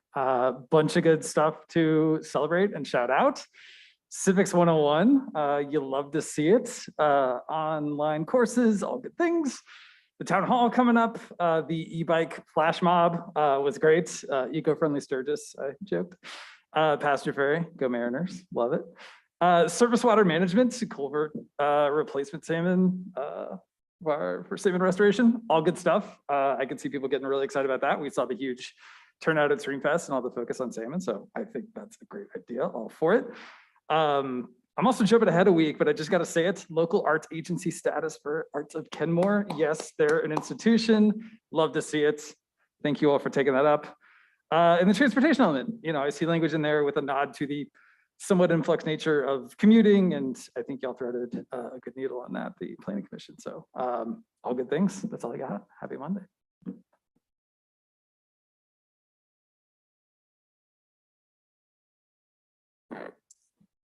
Tracy Bonishinsky, Kenmore. My comment tonight is in support of increasing surface water management rates to support the removal of fish blocking culverts at the most aggressive pace possible. I know it can be difficult to raise taxes, but the rate increase here is minimal. And I understand that there are some equity considerations already built in. I hope you will put any increases in this context. We have spent approximately the past 170 years destroying or neglecting our environment, including fish habitat. We are going to have to spend money to repair what we have broken. Not spending money now or spending only just a little is pretty much just accepting the status quo. And I know that we all want and can do better. So thank you so very much for your consideration and for your service. Thank you. Angie KBB, followed by S. Wood, possibly Sean Wood, and Tom Wood. I'm Angela Kreider-Reby. I've lived in Kenmore off 169th Place, which is at the edge of 169th Street since 1975. I came about with my neighbors about the meeting that they pulled together, and we got a notice in the mail. It says, hey, come down September 14th. We have a proposal about making your street safer. And then we were told after the whole presentation and the spiel that this is actually going to be happening in 2 or 3 weeks, that it's pretty much a done deal. And it's a done deal because they're using grant money piggybacked off another project, paving project nearby. And as my neighbors expressed the concern with the hill, anybody who's been down there, I encourage you, please drive it so you know what the heck we're talking about. You drive down into the Shire, but it takes a huge S-turn. They told us in that meeting that there's portions of our hill that are 25% grade, but they won't be putting a speed bump at the 25% grade. They'll put it at the 17% grade above it and the 13% grade below it and the 3% grade below that. So 3 humps in that S with 25% between. I pulled some statistics really quickly out of downtown Seattle. Seattle Department of Transportation says it does not install a speed hump, bump, or table, if you're into that sort of semantics, if the grade is more than 7%. Our hill, what are they wanting to put them? 13, 17, too much. And if you think about James Street, that's an 18.3% grade. Cherry Street, 17% grade. That's where they're talking about putting a speed bump on our hill. Now, in the whole time I've lived down that hill, I only know of 3 accidents that have happened. No pedestrians hit, 3 car accidents, and they were all people sliding in frost and sloppy, gooey leaf conditions on a road that gets 0 sunshine because it is covered up in trees. And one of those was my son. And he was driving a Ford Ranger pickup. He was in a low 1st or 2nd gear. And in trying to get up the hill when it was frosty, he couldn't do it. And trying to slide back down and correct your steering above a ravine that goes down 16 feet, he flipped his car into that ravine and nearly lost his life. So if they're wanting to use $29,000, $46,000 to piggyback and create a safer road for us, they could put a guardrail there, because that's where people are going to be hurt. That's the only place that people have crashed, is they've gone in inclement weather down into that hole. I'm going to ask the council to find a way to stop this project, because they're going about it short-sightedly, and they're not really considering what else is going to happen. So thank you.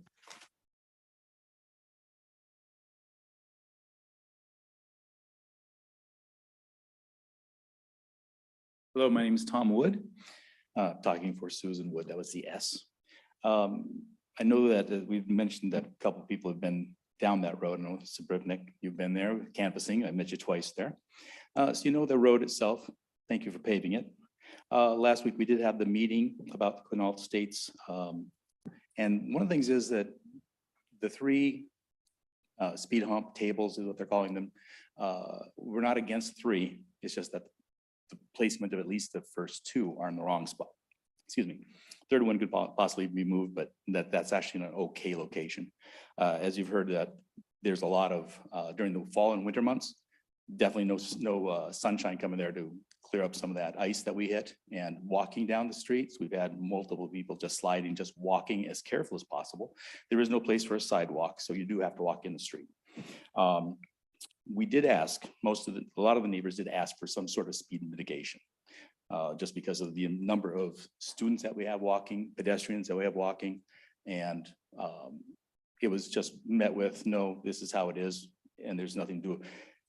A lot of times I'll see that there's like a proposal, land use proposal sign that says, if you have questions, this is happening in a certain amount of time, contact this information. Nobody got anything like that. It was just, this is it, and we had the information. So we couldn't really put in our 2 cents. The places that we would like to see it, and I'm sure if you talk to the majority of the people that live there, everybody would have a different answer. But we do have one street, it's 84th Avenue Northeast, which is actually a 28% grade, and it comes up to a T. And your option is to turn left or right, right to go out. And when you're at a 28% grade, you cannot see over your hood. So you can't see the people coming either left or right. So you kind of have to nose out, and hopefully your neighbor will slow down and see you enough. A spot there would be perfect. Another location is we have unregulated four-way stop. There's no signs because it really can't be enforced. If somebody didn't put a stop sign there, it wouldn't matter. But that's where kids are getting picked up. So having another one of those 3 speed humps or tables located somewhere down by that intersection would be great, just to slow as people come out of that intersection and go towards that straightaway to go up the hill. So that would be something that I would like to see, just some options other than stuck with what they propose, because they are not backing down. They're not really listening to anything that we have said. And that's really it. Thank you. Thank you, Mayor. We have no additional guests wishing to speak on site. Can we move on to virtual comments? Yes. If you'd like to speak and you are online with us, please raise your hand now. We do have one hand raised, Eric Admin.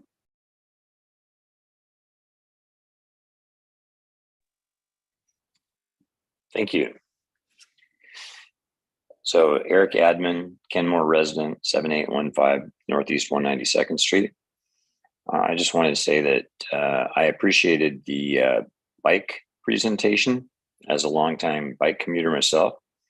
And I love living in Kenmore for many reasons. For the bike trails, the lake, the river, all the natural areas, our other amenities, and the awesome community of people that we have here. I also love that our council and city staff right now has the environment as a high priority. I appreciate all of you and the work that you are all doing. My comments are directed specifically to the surface water utility discussion. Right now, we're at a time where salmon recovery is being recognized as a regional priority, as well as preservation of natural areas in the context of climate change.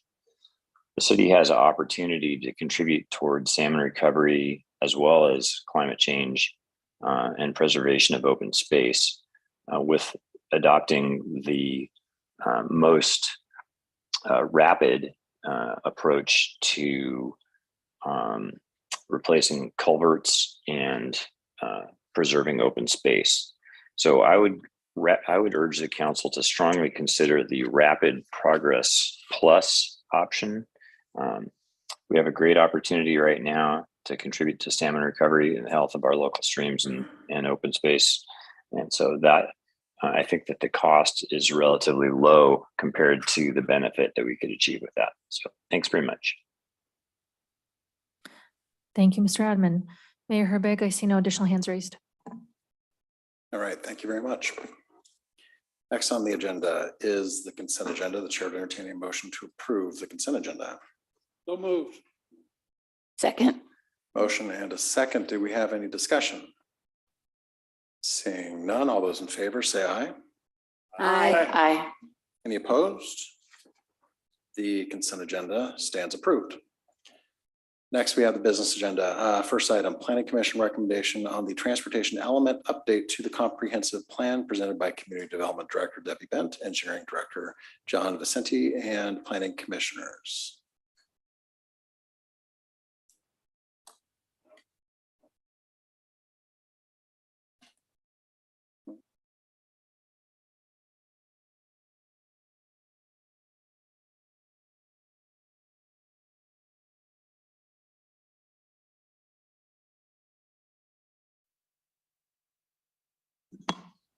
Good evening, Mayor Council.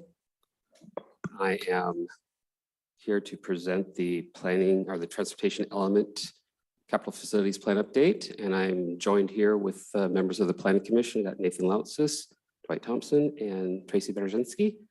And we also have my consultant parametrics who is joining us virtually. We've got Alex Hutchison and Rachel Dunham who are here.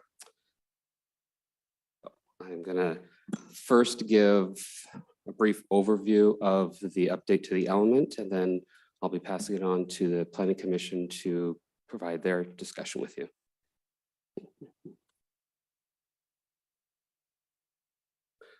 So tonight our agenda is to review the draft element and then also to have Planning Commission provide their feedback for you. So the transportation element reflects and supports our recently adopted land use element. And through that, we look at the high capacity transit community, Activated Thriving Downtown. It supports multimodal travel.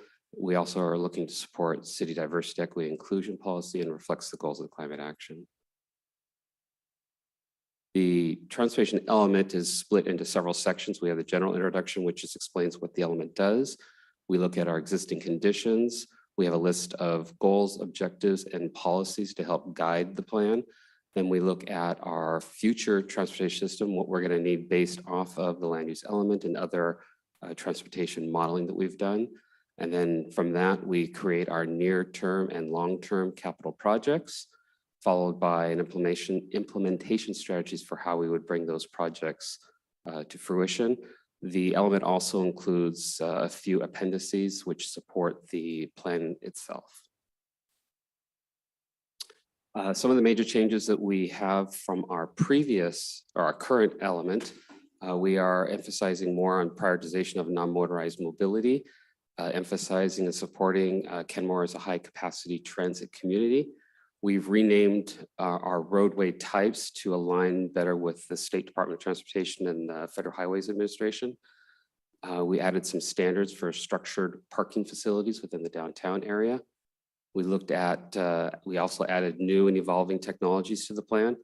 We've added level of service for all modes. Currently, we just have it for vehicles, and now we're adding it for pedestrians and bicycle. We also included discussion on regional planning for SR 522. Since it's owned managed by the state, they have more control over how it's developed. We also added in more stronger support for expanded transit service in Kenmore. We've added in equity and transportation services and infrastructure, also added the environmental impacts of a transportation system, and then also alignment with our other city plans and policies. You will notice that within your attachments, you've got a clean copy and a significantly redlined copy. A lot of the changes are due to formatting. The previous transportation element was created prior to the comp plan's completion, then it was incorporated in there, so they had different formatting. This particular version, we're formatting it to match the rest of the comp plan, so it looks like all one document. So a lot of it is formatting, but there are changes throughout, so unread. So within our existing conditions, we are looking at, we have the transportation network overview, which discusses what we have within our transportation system. It also covers some of the challenges and our observations. For example, pedestrian bicycle safety, the availability of transit within Kenmore, our limited non-motorized connectivity, specifically our east-west connectivity is difficult, along with having a state highway running through the middle of our town. Also, one thing to note too is one of the other challenges we had was trying to account for the pandemic. We've had a significant change in how people get from point A to point B, and so it was very difficult for us to look at how growth is going to occur because we're still trying to figure that out even today. So we've looked at what would happen if we didn't have a pandemic, and we looked at it if with the pandemic in mind, just to kind of come up with looking at different scenarios to see how we should best put this plan together.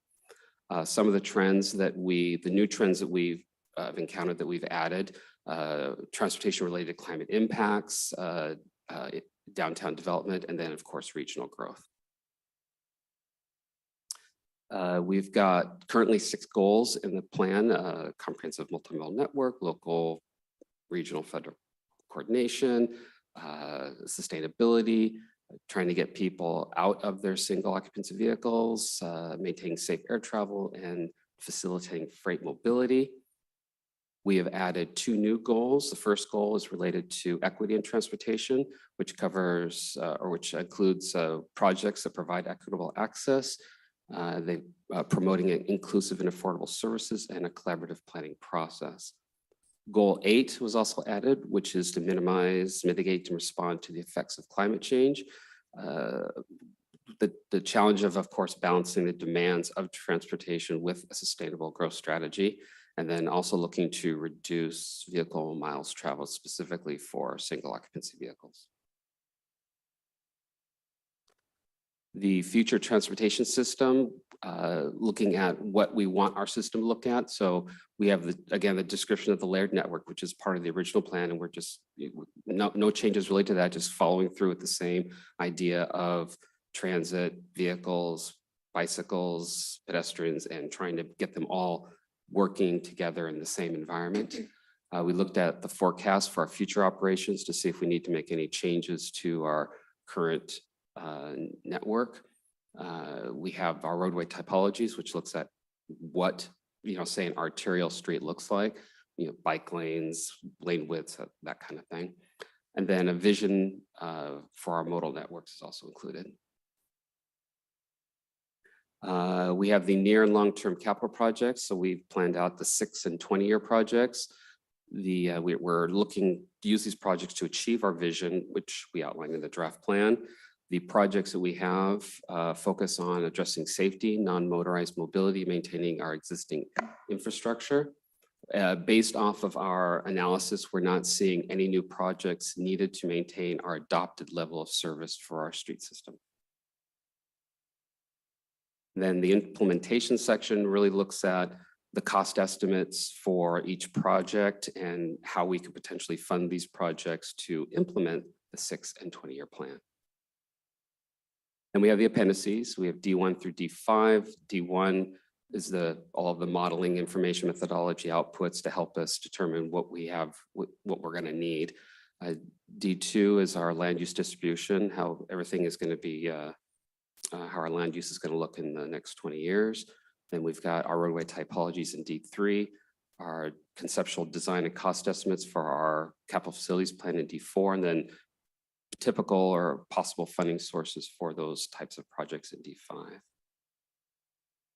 Our draft capital facilities plan, the 6 and 20-year period.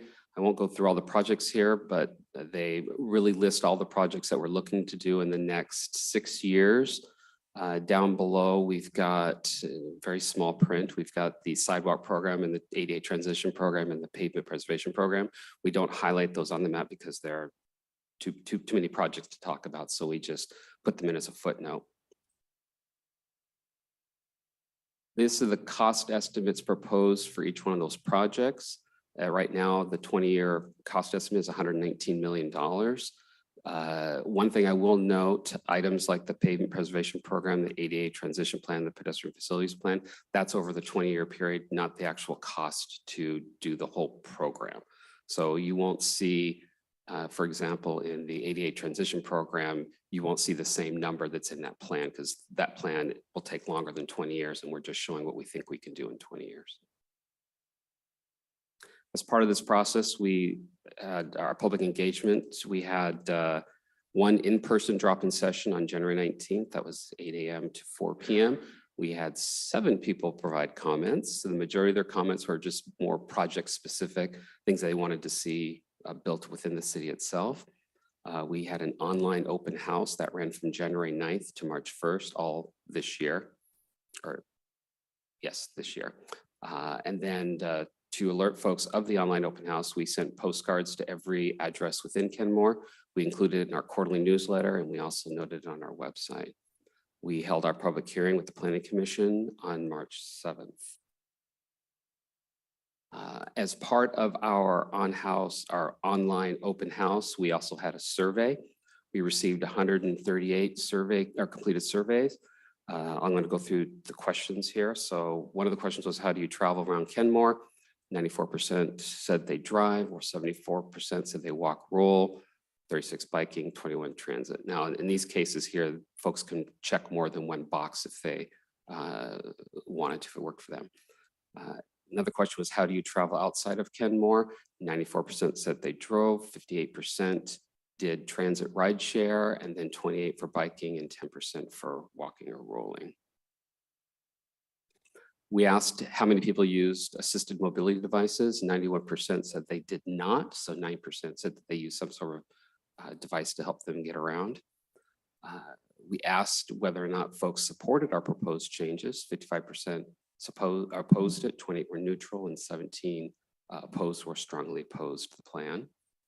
We asked, they had support level comments, and the What we saw the most of were very project-specific questions, so asking about specific projects within the capital facilities plan.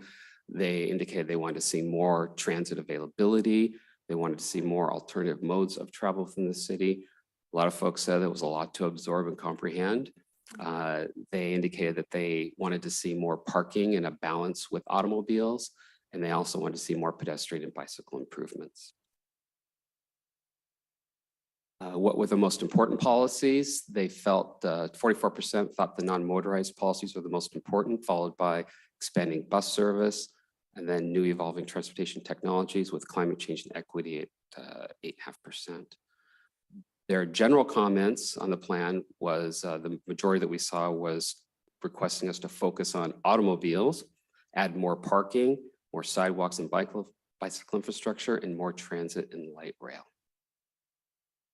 So with the Planning Commission, we had 6 discussion meetings with the Planning Commission starting in August 2022 and concluding in August 23.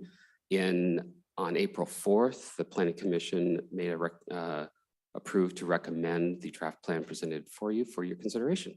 And with that, I'm going to pass it over to the Planning Commission so that they can share with you their thoughts.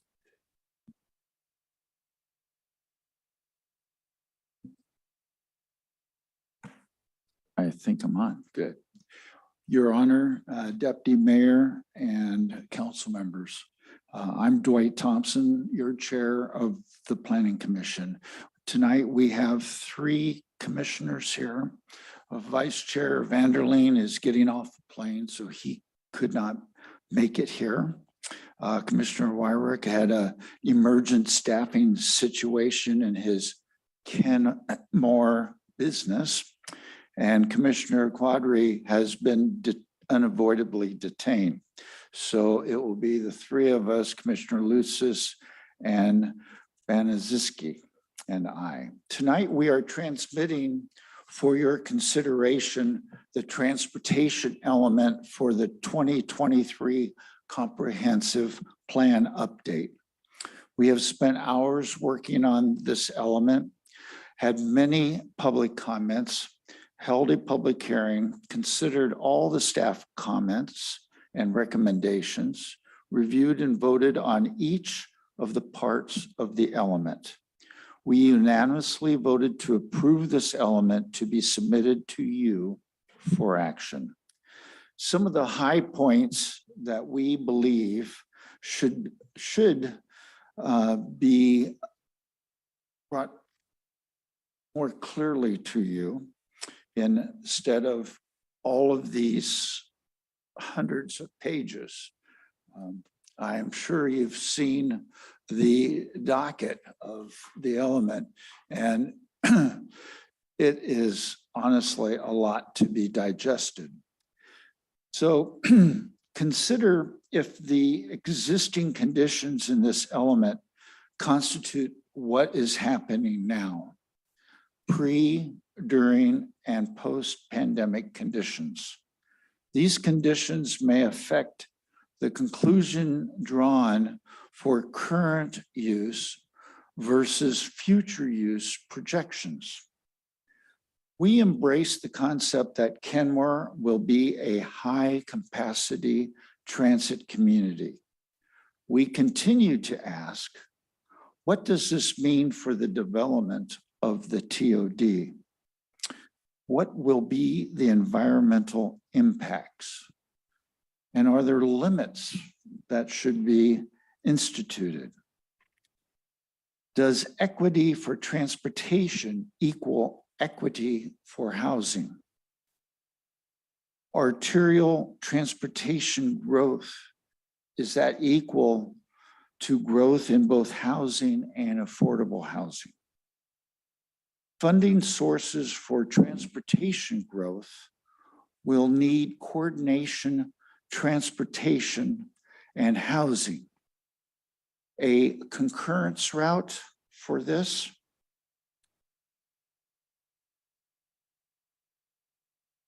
Other council policy issues that you will likely be looking at as you consider this element is dilemmas over prioritizing projects, state and county mandates as they are constantly changing, housing need to meet concurrency, allocating funds between different priorities. So on the more specific front, I would be amiss if I did not point out what we call the Wyckoff objective. It's somewhere enveloped in policy 2.5.4. The commission unanimously supports the Wyckoff objective. So I'm sure you want to know what we're talking about here. Well, it's just 2 words: golf carts, electric golf carts. And I wish he was here to talk about his contribution with his own comments. He made them quite eloquently to the commission. And after such a presentation, we just had no other alternative but to support his view on this. We believe that there are several contributions that will allow permitted golf carts as an alternative form of transportation in Kenmore. We think this is a good idea to be worked out. I'm sorry that he's not here to speak to it personally. He does speak to this very well. We do appreciate John's wonderful and hardworking contributions and work on this element, and all of the development staff for their work and support. We thank you for your time and thank you for trusting us to develop recommendations for our community and our city.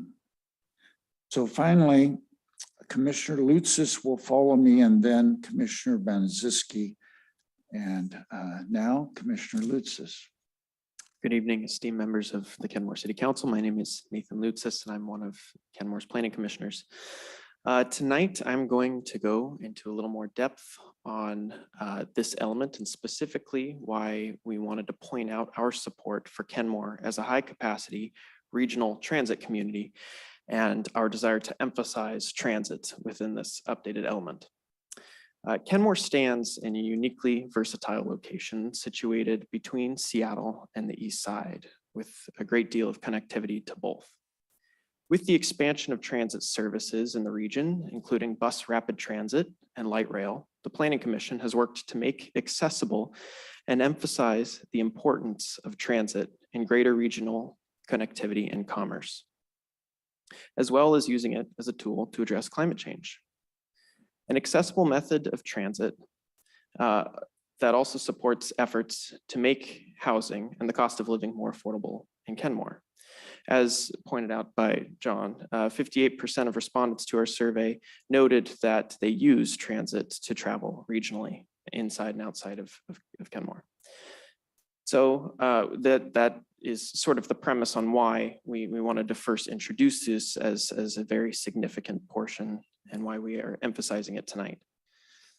Expanded transit services in Kenmore, including plan changes to the regional transit network, with the coming of Stride Bus Rapid Transit and the water taxi service makes us a prime target for a greater focus and emphasis on transit, both with the light rail coming north and our ability to reach that, as well as with economic development and the east side, the rest of the east side.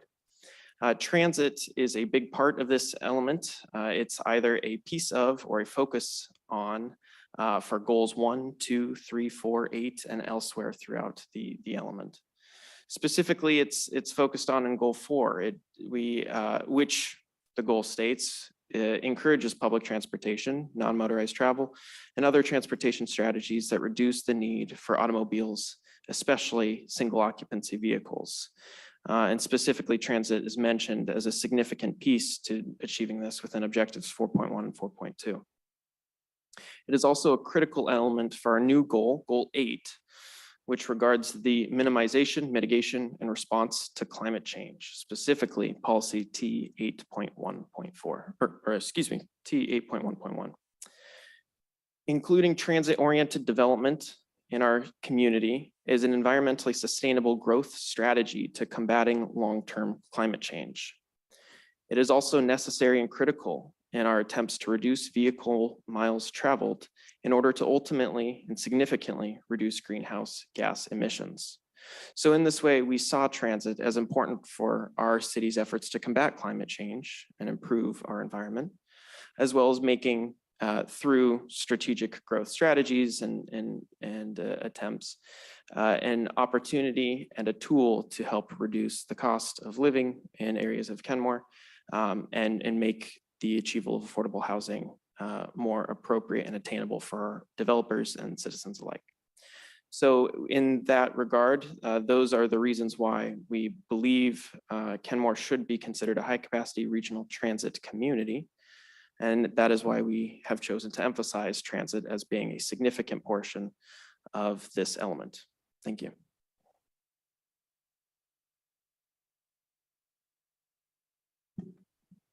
Good evening, Honorable Council. I am Tracy Bonshinsky, and I am speaking before you now as a Planning Commissioner. I will be speaking on Planning Commission's prioritization of non-motorized mobility in the draft transportation element before you. Late last year, Planning Commission recommended and City Council adopted Kenmore's 20-year vision statement that points us toward becoming a walkable and bikeable community that provides a safe, reliable, and effective system of streets, sidewalks, bikeways, and trails linking significant local and regional destinations.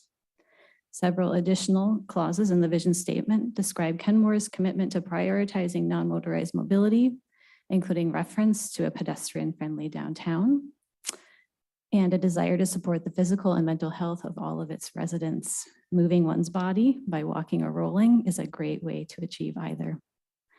Prioritizing non-motorized mobility also helps us achieve our carbon reduction goals. Recognizing that vehicle emissions are Washington State's largest contributor to greenhouse gases, the draft transportation element reflects the goals and policies described in Kenmore's Climate Action Plan, emphasizing a shift to transportation modes and technologies that reduce vehicular emissions. One of the ways we were able to describe a transportation network that supports travel by walking and biking throughout the city was to favor the safety of pedestrians and bikers when considering level of service on city streets. For example, the draft element identifies level of service F for roadways in the Kenmore Countywide Growth Center, reflecting the city's vision for downtown as pedestrian and bicycle friendly. Sidewalks are an important element in creating a walkable Kenmore. We recognize that on quiet residential streets, sidewalks may not be necessary. However, Kenmore has a number of arterials connecting residents from their homes to commercial areas, employment centers, schools, and transit stops that lack adequate pedestrian facilities. Many of those areas appear on the 6 and 20-year lists as projects that address safety, non-motorized mobility, and maintain existing infrastructure. No projects are needed, as John said, to maintain adopted level of service standards for vehicles, motorized vehicles. Although level of service recommendations are less data-driven for pedestrians and bicyclists than for vehicles, pedestrian and bicycle networks can be assigned meaningful level of service designations. The best levels of service for each are represented by green in the draft element. Networks that meet the basic needs for safe walking or biking are represented by yellow, and incomplete or missing pedestrian facilities are represented by red. Figure T18 depicts the recommended future vision for a pedestrian priority network, and figure T19 depicts the recommended future vision for a bicycle priority network. Planning Commission was in agreement on the need to envision a Kenmore that is accessible and safe on foot or by other non-motorized modes. We are happy to answer any questions that you have about that vision or the goals and objectives included in the draft transportation element. We hope will help us achieve that vision. And thank you so much. Questions? Councilmember Shripnick. I'm guessing I'm not the only one with questions. I have a few cleanup items and then 3 questions. The cleanups, first relate to, it starts on red line version 620, when you're talking about Metro. So they discontinued the lease for the parking at Kenmore Community Club maybe a year ago. So, and that's repeated 2 or 3 times. So look for that. I think they may have also discontinued the church lot parking on 522, but I'm not sure about that one. The Vine Church is still a park and ride, but I'm talking about the other one. And then the table, I think it's T2 that shows all the bus routes. There's very few of those that are actually real routes anymore. 234, 243, 244, 309, 312, 320, 342, they're all gone. 981 doesn't serve Kenmore. We do technically have 322, but it's been suspended for, yeah, the sign says it, I think on their website, it says it. Oh, maybe it's 320 that's been suspended, look like 322. And then, so that's the cleanup. I think another arguably cleanup item is, it's on 635. We talk about the water taxi. And I think given everything we know, including the discussion today, we don't want to limit ourselves to the UW, which is how it's written now. So maybe just kind of broaden that to, you know, important locations or to transit or, you know, something like that. And then the last cleanup item, and I think it's just inconsistent with other parts of the document, T454 references carpools, but I think we mean carpools and other kinds of non-single occupancy vehicles there. So those are cleanup. I have 3 questions, 2 are pretty small. T433. I just want to make sure I understand. It looks like we're reducing the sidewalk requirement for new development, and I'm not sure we've made that decision, or I just want to be clear about that decision. So that's one question. And then the others are potential adds. I mean, in the air transport, the air harbor part, do we want to have any policy around clean fuels? And then I think it's in there, but I would love to be pointed to a policy or an objective that talks about the importance of ped bike trails facilities being prioritized if they connect to important things like transit, schools, retail, commercial, downtown parks, and waterfront. I think if you look at the totality of the element, it suggests that, but it'd be great to just call that out. So that's it. Could you, I missed the section you wanted to look at regarding blank. The first comment you had to verify in the plan about Oh, the sidewalk? yeah, the sidewalk. Oops, I think it's 433, T433. It looked, and I was, you know, primarily scouring the red line version so that I'd understand the kind of changes you were making. So that's, and I may have misunderstood what was going on there. I don't see anything that's restricting the size of the sidewalk. What it's talking about is the both sides. Putting sidewalk on one side or both sides, depending upon where you're at. So it's requiring development to provide sidewalk on one side. So essentially, if you have a developer, they're only going to put sidewalk on the side of the street that they're developing on. You wouldn't have them put it on the street or across the street. Okay, but I guess when I'm looking at the red line version, it looks like we did have it required on both sides of the street. So have we been requiring, I guess I'm just not clear on that. We Yeah, have we- not been currently requiring that. No. Okay, so this does not represent a change in policy. Correct, Okay. correct. Okay, cool. So then the other questions was the clean fuels and the Yeah, I would trails ask, that go somewhere. yeah, I would ask parametrics if Alex or Rachel, if you know if we have anything in the plan that talks about clean fuels for ferries. Don't remember anything like that. I don't know. Air Harbor. Get back to you Air guys. Harbor, sorry. Oh, and Rachel says we don't. Okay, We don't. Yep. we can definitely look at something for that, And this was for the Air Harbor. for Air Harbor, Yeah. yeah. Nice that we record these so that I can look back on it. And then the importance on ped bike trails. I'd have to look specifically on language on that. I do know that there is policy that says that one of the priorities should be, making sure that things are connected to certain things. It's how is one of the criteria used to create the priority list for the pedestrian facilities plan.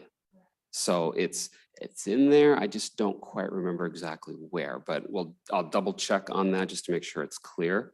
And then if we need to add a little additional language to make it more, to emphasize it, then we can do that. But I know there is. Yeah, stuff in so there it's for that. in that separate plan and this references that. I think it's, it's just, I would love to have it punched up in this element per se, but that's just a personal preference. Councilmember Baker. Microphone. Brought up parking on both sides of the street.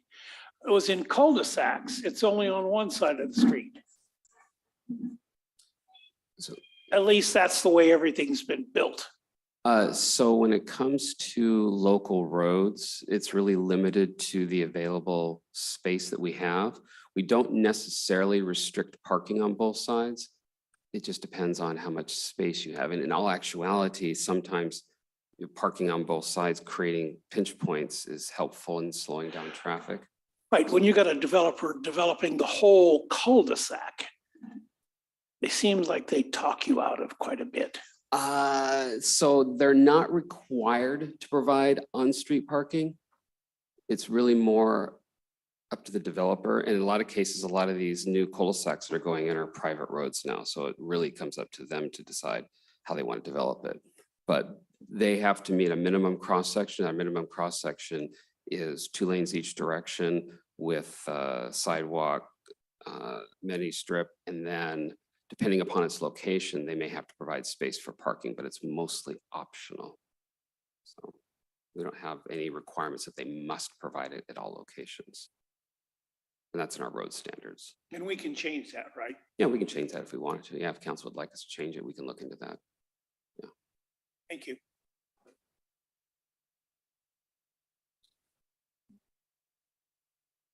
Any other questions or comments? Kind of spurred by our presentation right earlier today. I was wondering if this would be and maybe I missed it while I was going through the plan, but is this a reasonable place where we could put in expectations around bicycle lockups and bike parking?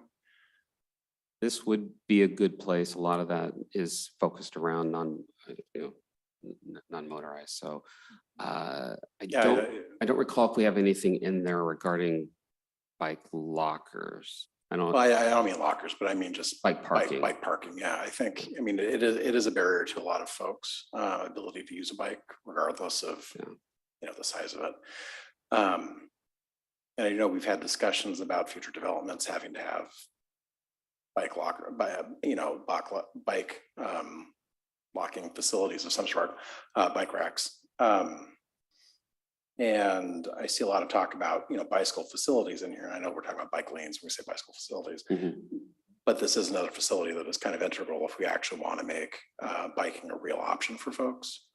So if it's appropriate, I think this might be a place to, I think it might be a good thing for the planning commission to find just the right place to plug in some words supportive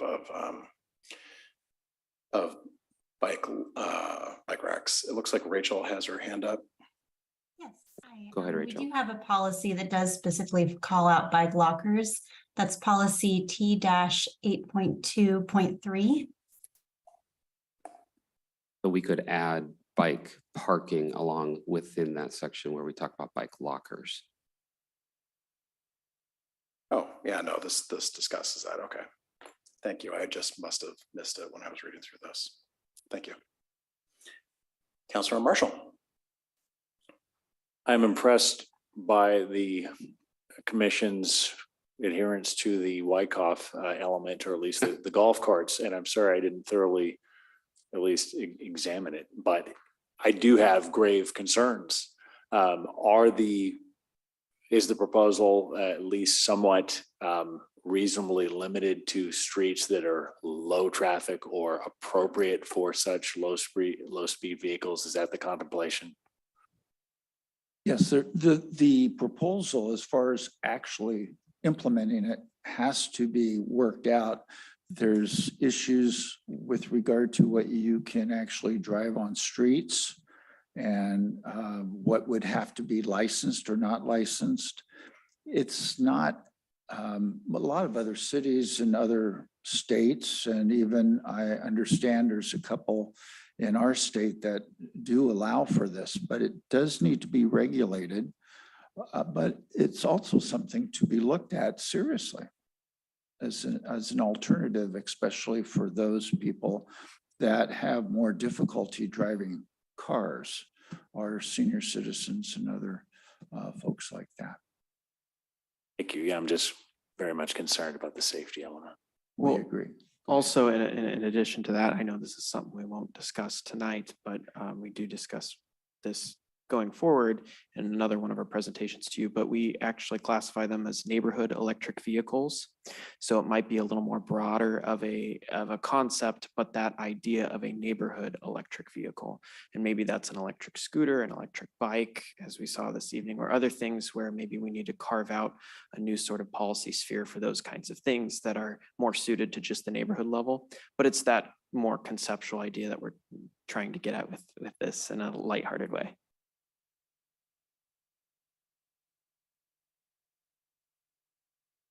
Any other questions or comments? Councilor File. I appreciate the breadth of work that went into this and the many hours you have put into this work. So thank you. And I think those who are with us today as well. I do support some of the comments made here today by Councilmember Shrubnik. And when looking at clean fuels, for example, along airlines, unfortunately, there's not a lot of advancement in airline fuels that are utilized for float planes. So they are high in lead and they are high in dioxins. And that's just a fact of public health. But I do know that they have had some redesigns. So fuel tanks are further away from the water. So there's some improvements there. What I'm thinking is the impact to our waterways, transportation impact to waterways, and the impact on shoreline and habitat restoration. It does fold into the breadth of issues and the equity issues and environment. But I want to thank you for this. I do see a potential of more transportation going north and south. We have to fill that gap. I don't think we're going to have all of our housing only in downtown for density. It's the population tends to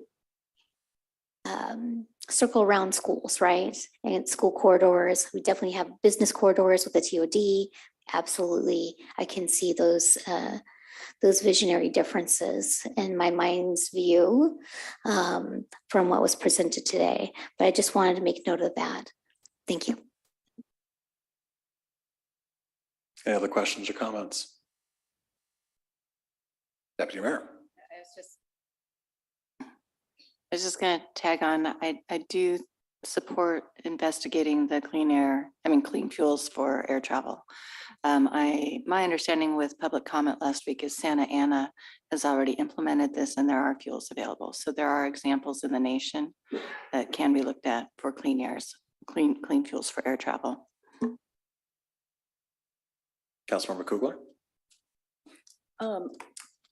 I also want to thank the Planning Commission for the amount of work that went into this. And sometimes when we're reviewing some of the comp plan elements, I feel like it's much more of like an update of language, but this one was very thorough. Like there were so many aspects that I feel like were rewritten, and I appreciated that. And I especially appreciated the incorporation of our DEIA and climate action goals throughout, like makes it very consistent across all of our city operations. I felt it was very thoughtful. I had made a note here and I can't find the exact chart because I didn't make a note of that, but I was curious about the freight. There is one part of our city, you know, that has over 10 million, is it 10 million tons? And I'm guessing it's right near like Northeast 175th and Juanita. And I'm curious, is that due to the industry that is along that roadway? And if so, then they go in all directions because you don't see that same amount travel throughout the city. So can you talk about that, John? Did I give you enough? Yeah, so detail? typically our freight designations are based off of distribution, and 175th is more, it's a local for people, that's the end point. So when we look at how we classify our roadways, it's where they're going from point away from our distribution, our local area into our distribution. So our highest corridor is 68th, the Western National River Bridge. That's where we have our largest freight transfer, because of course it is the only way in Kenmore to get across from north to south. And then Simons also is a heavy corridor, but we don't look at 175th because that's where they're going. They're not driving back and forth in and out of Kenmore from that route. So that's why the 175th does not have a classification. So it wouldn't be related to that. Okay, thank you. Councilmember Baker. At one time,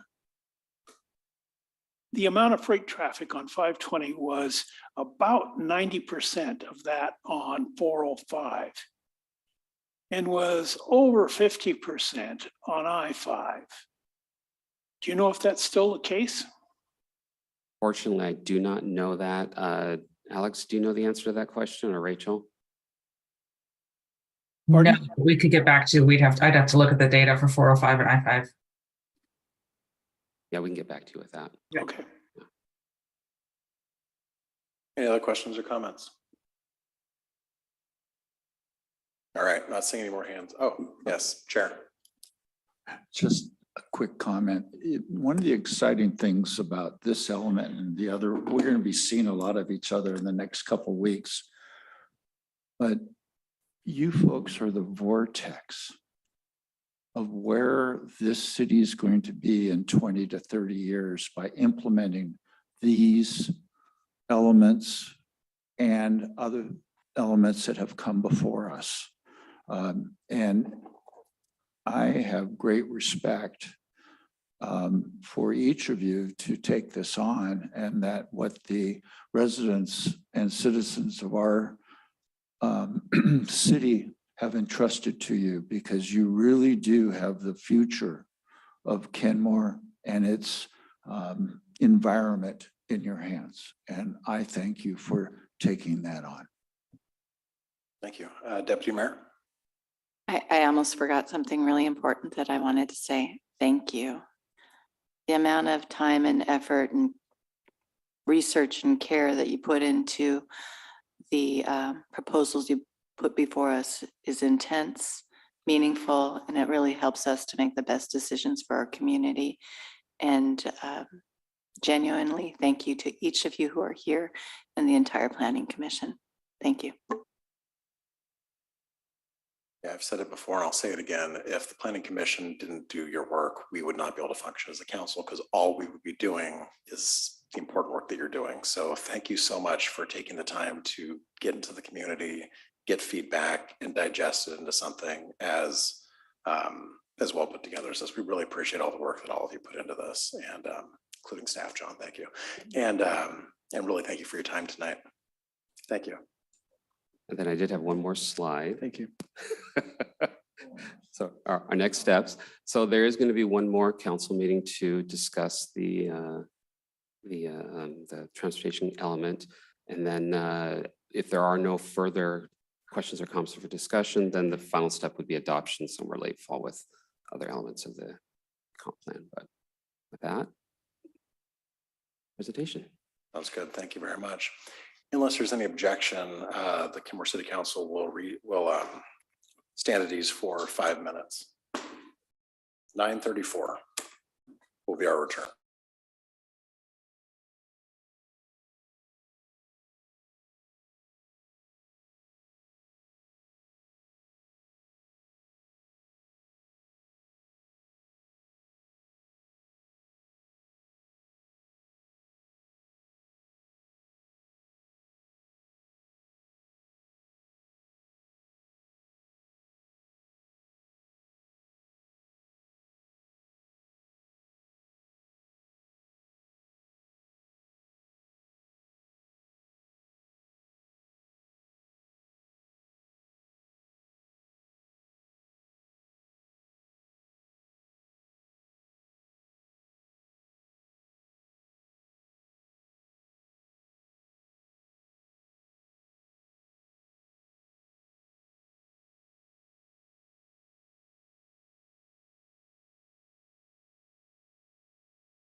Kenmore City Council will return to order. Next on the agenda is the 2023 Surface Water Management Rate Analysis and Proposed Rates for 2024 to 2023, presented by City Manager Rob Carlinzi, Environmental Services Director Richard Sawyer, Finance Administration Director Melinda Merrill, and Consultant Ashley Emery for discussion. All right, Your Honor and City Council, thank you for considering this important topic tonight. We have with us Ashley Emery, who's our consultant with Peninsula Financial Consulting, and he's done a great job on looking at the different options that we'll be talking to you tonight. But you know, normally surface water fees, I mean, that doesn't really get us excited, right? Does it? I don't know. It does me. But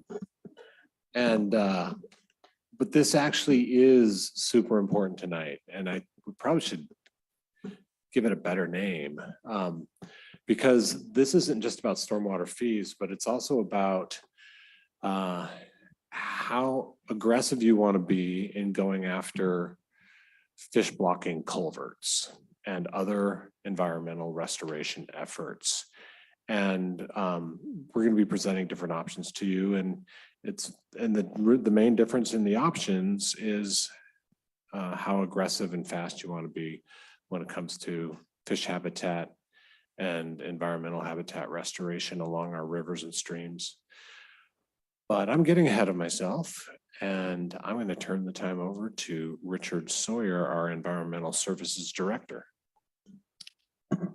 Thanks, Rob. All right, we can jump right into it after Rob's introduction there. So I think Rob introduced everyone, but I'm Richard Sawyer, Environmental Services Director. Rob Carlinzi, City Manager. Our consultant Ashley Emery from Peninsula Financial Consulting is with us, as well as Finance Director Melinda Merrill. So we'll be all presenting to you this evening. All right, I have a few slides where I'm just going to kind of quickly provide some context and background on our surface water management program. So the city does operate a surface water management utility, and I've listed a lot of our key programs and what we do there. And we implement a lot of these programs through operations, inspections, maintenance, managing development, construction sites, education and outreach, regulations, capital improvement projects, planning efforts, et cetera. The list goes on and on, but all of those are kind of the day-to-day work that really supports these primary goals of the surface water management program. And throughout this presentation, before we begin, I wanted to talk about some key terms that you will hear us throw around, and some of them you might hear different terms that mean the same thing. So I just wanted to kind of clear the air before we start. So surface water management is management of all water in the environment. Technically, storm water is a type of surface water, and surface water includes kind of everything else. You'll hear terms like stormwater fee, utility fee rates. In our official code, it's the surface water management surface charge. And so this is the total annual fee collected from each developed parcel throughout the city. And the rate, it's a component of that service charge calculation. So in the terms of, and later on, we'll go a little bit more in detail of how the rate's used to determine the service charge. And then lastly, you'll hear terms like general facilities charge, connection fees, or capital facilities charge, as it's officially known in our code. And this is a one-time fee that's assessed on new construction when it's being developed.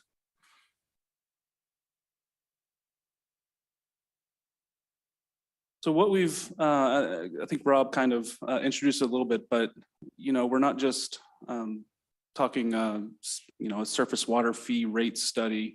We're really talking about how do we support the vision that we have for our surface water environment throughout the city.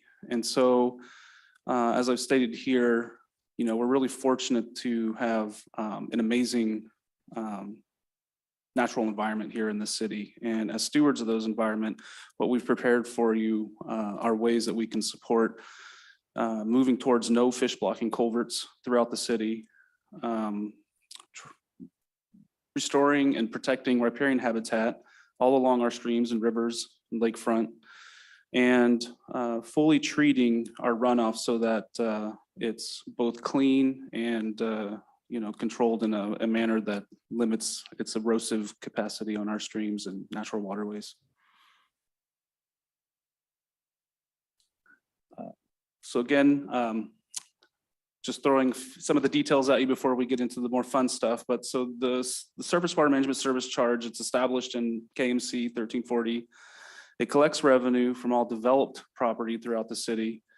We contract King County to collect that service charge along with the property taxes of each property owner throughout the city. So it just shows up as one of the fees on their bill that they receive twice a year. This is the primary revenue source for the city's surface water fund. So we do have a separate utility fund, separate from the general fund, that all the revenues go to. And for various reasons, some of it is actually required in our code, where we analyze and update periodically and do studies such as that we're presenting to you this evening to make sure that surface water management programs are adequately funded, both in the near term and for long-term needs.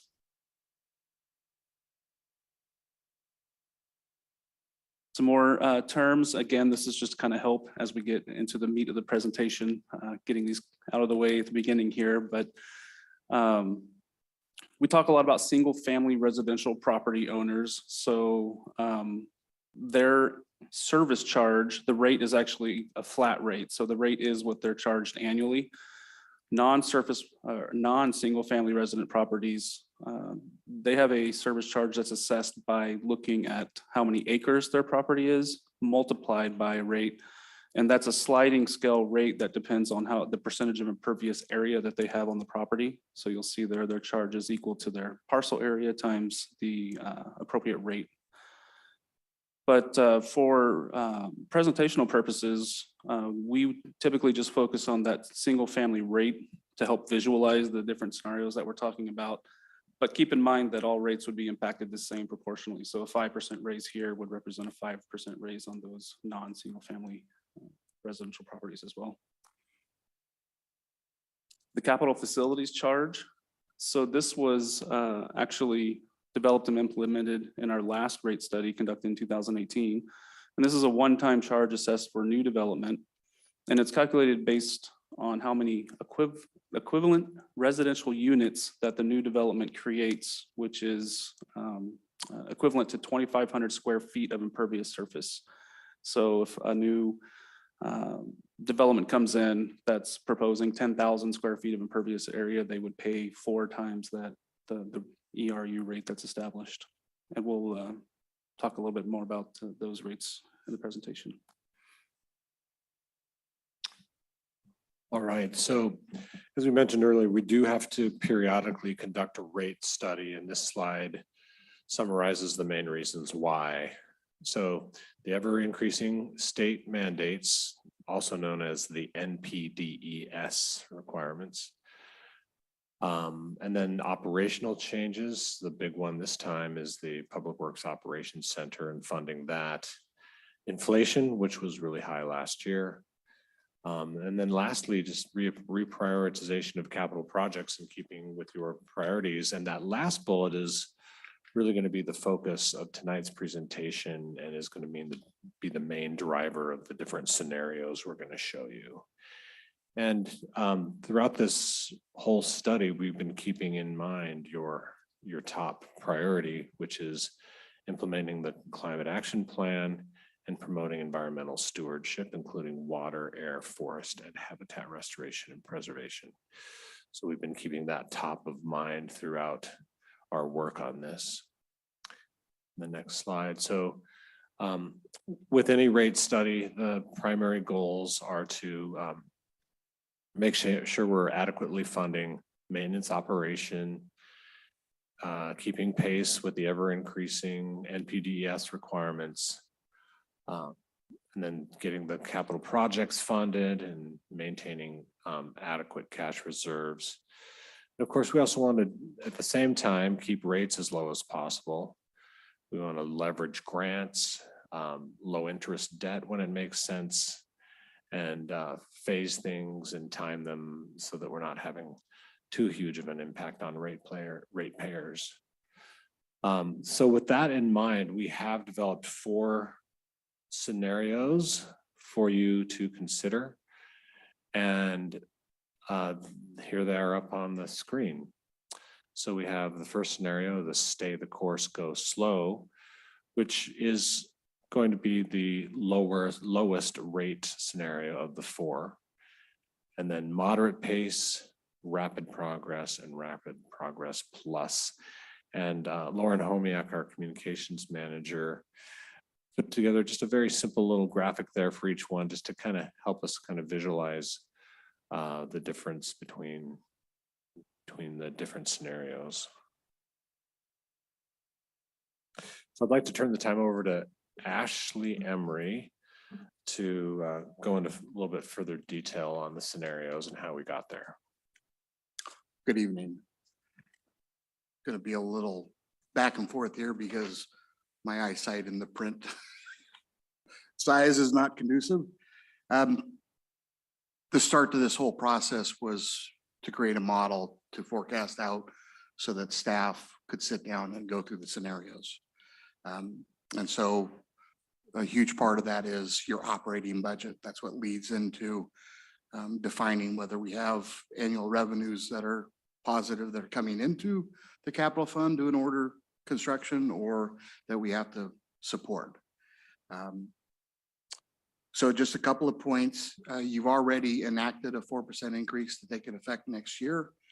That's integrated into all the forecasts you see, so that when you see 2024, when we say that it's a 14% rate increase that we're suggesting, 4% of that has already been enacted. It's not additive, but it's already included. On the O&M side, we do have some new FTEs coming on. And as Rob mentioned, a major change is the new Public Works Operation Center building. That alone is a major driver of your rate increases. And then down below is, at the bottom is a table that just shows you have to have inflationary factors to project forward. We haven't been, I don't think we've been run scared. We've started with a reasonable high levels, and then we're bringing them back to industry norms, national norms within a couple of years. So I don't think we're being too pessimistic there. As I mentioned, the funding scenarios are incredibly impacted by the Public Works building. And then we also have a couple of projects that are already in line and in progress. So we had to fund those no matter what. So our first scenario is basically stay the course, do what we have to do to adjust your revenue to pay for these projects as well as the Public Works building.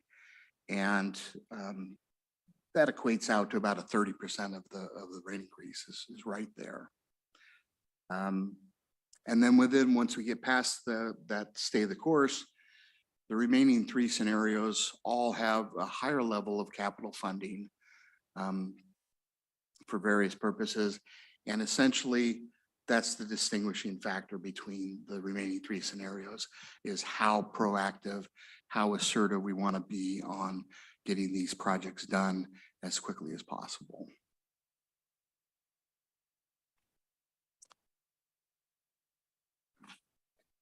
Rob.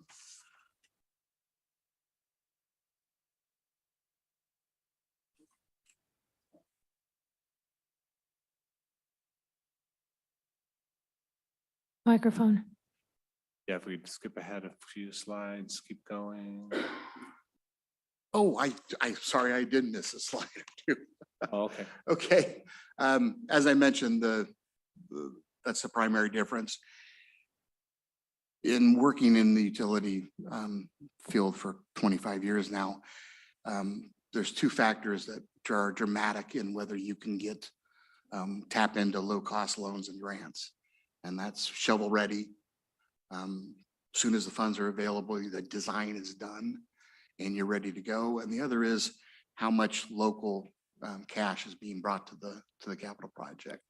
And so both our scenarios rely on different methods for both achieving one or two of those goals.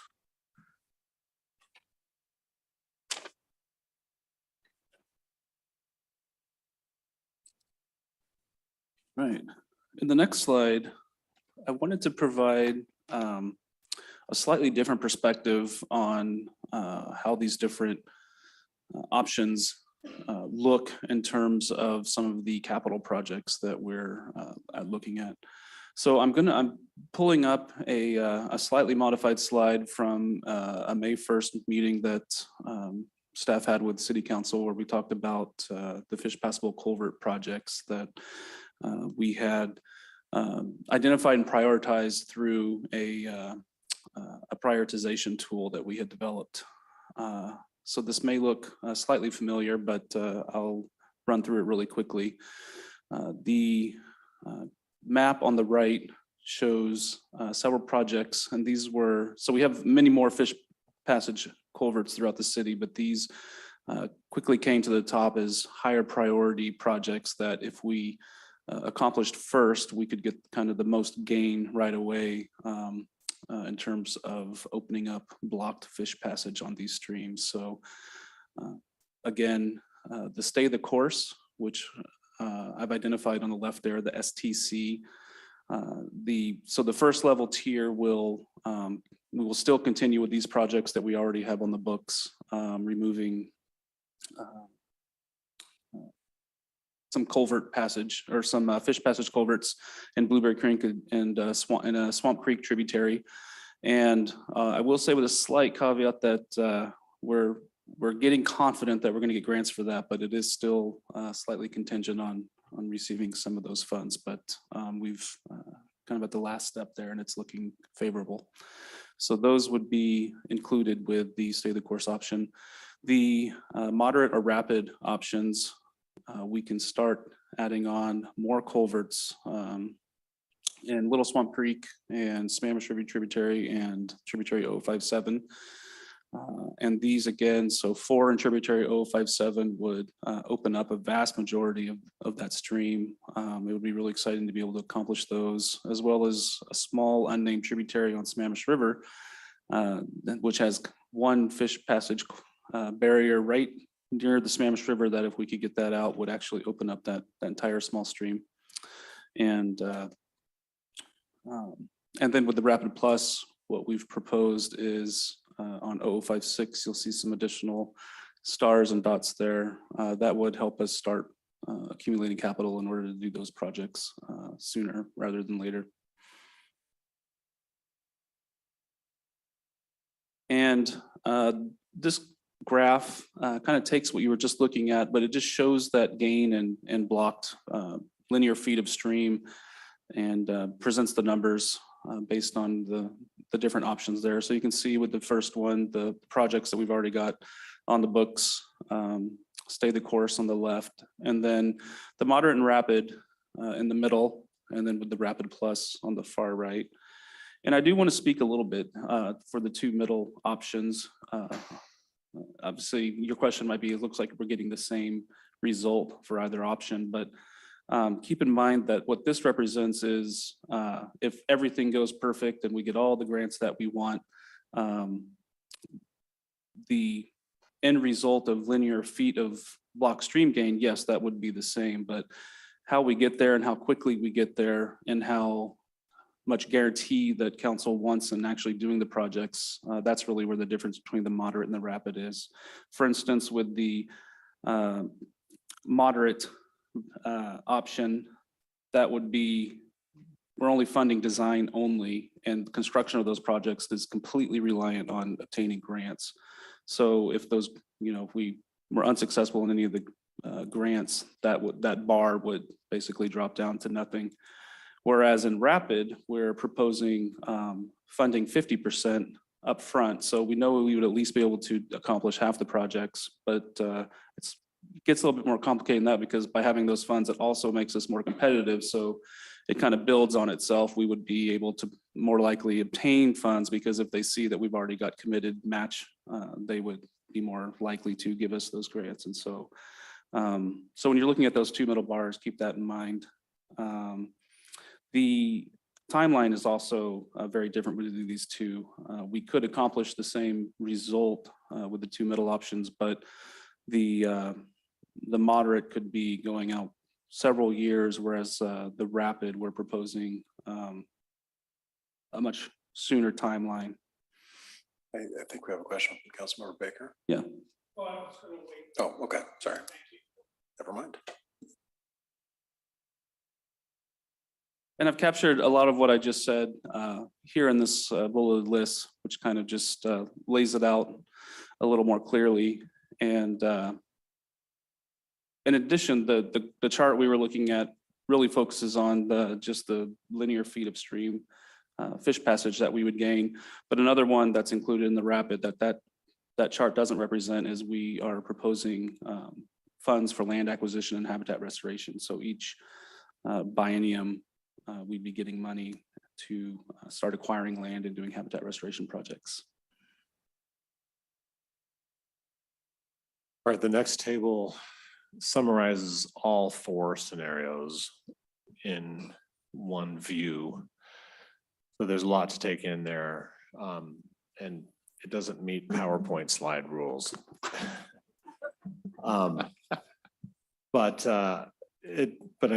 We did want you to be able to see the difference between the four scenarios all on one sheet. And so that's what this attempts to do. So I'm just going to give you a few seconds to just kind of take it in and look at it rather than me talk. So let's just take a few seconds.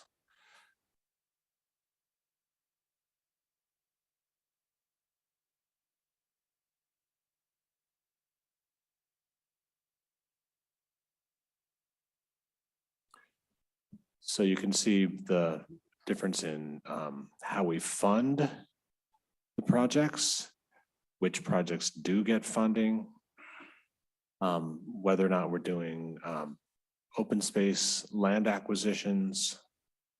You can see that on all these scenarios. Rapid Progress Plus, what we do is over the next few years, we increase rates enough to build up reserves so that we can go after some big projects in the 2030s, including the culverts on either side of Bothell Way on Chettle Creek, and also building up some funds to do some restoration on Swamp Creek. But again, those wouldn't happen until the 2030s. Hopefully early 2030s. Can I point out one other difference, Rob? Please. I know it's not that exciting, but it is kind of hidden in there and it excites me. But starting with the moderate and rapid options, we include funds to start retrofitting some of our water quality facilities located throughout the city. So goes hand in hand with habitat restoration and taking out fish passage barriers. But if we can improve and build new water quality facilities so that our runoff is also clean when it gets to the stream, would also be helpful. So we don't want to do all this great restoration work, but then continue sending dirty water. I want to underscore that that is actually a pretty big deal. We have roads in our city that send untreated water to our streams. It's pretty pathetic. This would provide more funding to get more of our runoff treated and clean before it hits our streams. Yeah, so this would be a little bit more proactive. Instead of waiting for development to come in and build a facility, we could start identifying, high priority areas where we should get those retrofitted. So just wanted to point that out too. All right, we're gonna turn it back to Ashley to go over the financials for each scenario. No, I'm not going to belabor this. We have a forecast for each of the four scenarios, and they're very similar. But I want to take a second to orient you so that you can look back on this and make sense of what we're doing. At the top of the table, you'll see the monthly bill for a standard residence, and then the percentage rate increase. And we have this summarized later. And then a cash flow projection that encapsulates your entire utility. So we start with your total reserves, and then we throw in the capital facilities, revenue from your capital facilities charge. And we're assuming a very modest 50 new residential constructions a year. The second line, transfer from operations, this are your net revenues from operations, positive or negative?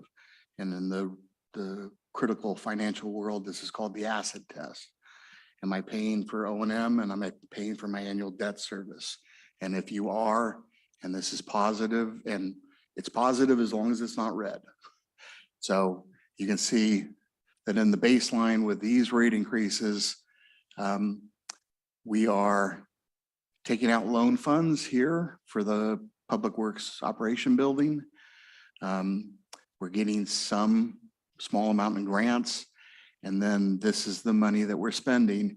And you can see these are the projects that we initially said were the 3 million, were the committed projects that were already in progress. So we don't have a choice. The next 2 years, it's one other project like that at the $1 million, which we have grant funds for. So we're definitely going ahead with that. But the remaining is the Public Works Operation Building. And then after that, it's just small, very small projects. At the end there, it shows us where we're ending up from a capital facilities, from a reserve standpoint. All in all, if by the end of 2030, we never want to sink too much below $1 million on your reserves. That's from just a assured standpoint. We'd like to build reserves if possible. And so you can see on this example, we started out with 4.5 because you have been building up reserves through the last rate study. Now we're going to have to spend some of it, and we're basically going to take 5 more years, 6 more years to crawl our way back to $3 million. So we're going to see this essentially the same for the 4 scenarios. I'll point out some modest little differences, but we'll go pretty quickly. So next slide. So that's the go slow, the moderate pace.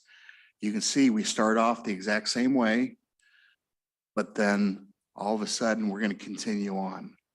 We're going to spend another $15 million over the remaining 5 years, but we're getting a lot of grant funds. That's the CIAC, contributions in aid of construction. That's free money. That requires more revenue to make this work. You can see we are losing a little bit. We're down from 3 million to 1 million, but we've done a lot of capital projects. Next slide. Our rapid, you can see the rate increases are a little bit higher. We're starting out the exact same way, but things have been consolidated. We're speeding up the capital projects. And so in the first couple of years, this is going up. We are, as with all of them show the asset test that we're paying our bills and paying for debt. So that's on the positive side. This one's a little tough on our capital reserves, but it's doable. And then the last one, this one is our most assertive. And what we're doing at the end there, you can see our transfer from operations, whereas on the last slide, we were down to $400,000. We're almost at 800,000 there.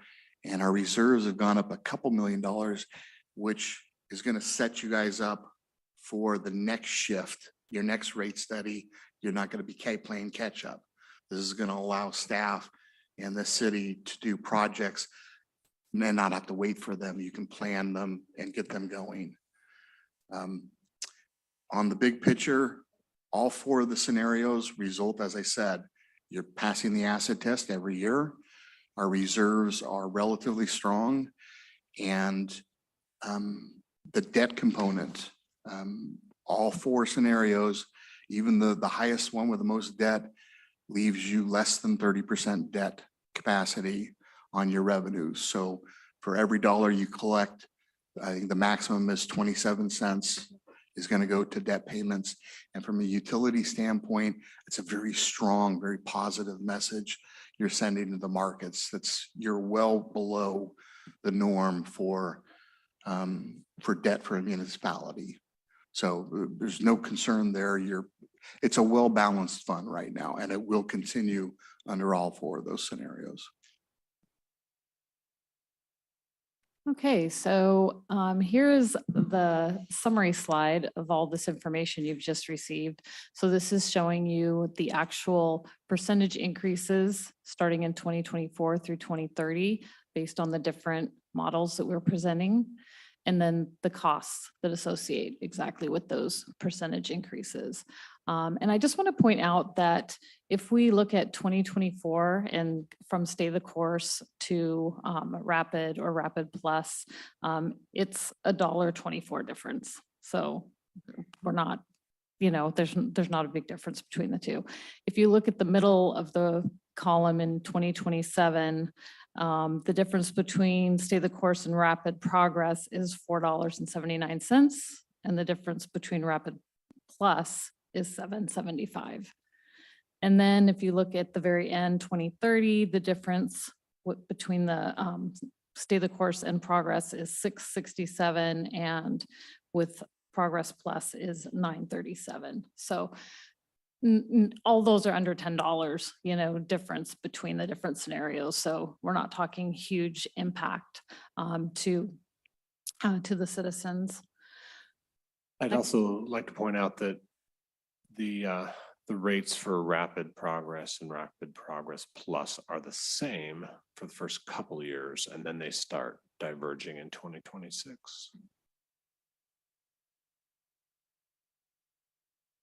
And here's a rate comparison, which was really informative. You can see Kenmore about 2/3 of the way down. Our current rate in 2023 is $20.75. We are 14% below the average of 24-25. So we are on the low end at the starting point, which is nice. I feel like that gives us more room to make some of these changes that we need to make. I also want to note that there's 100% exemption for low-income seniors and disabled citizens, so they will not be impacted by this. All I had.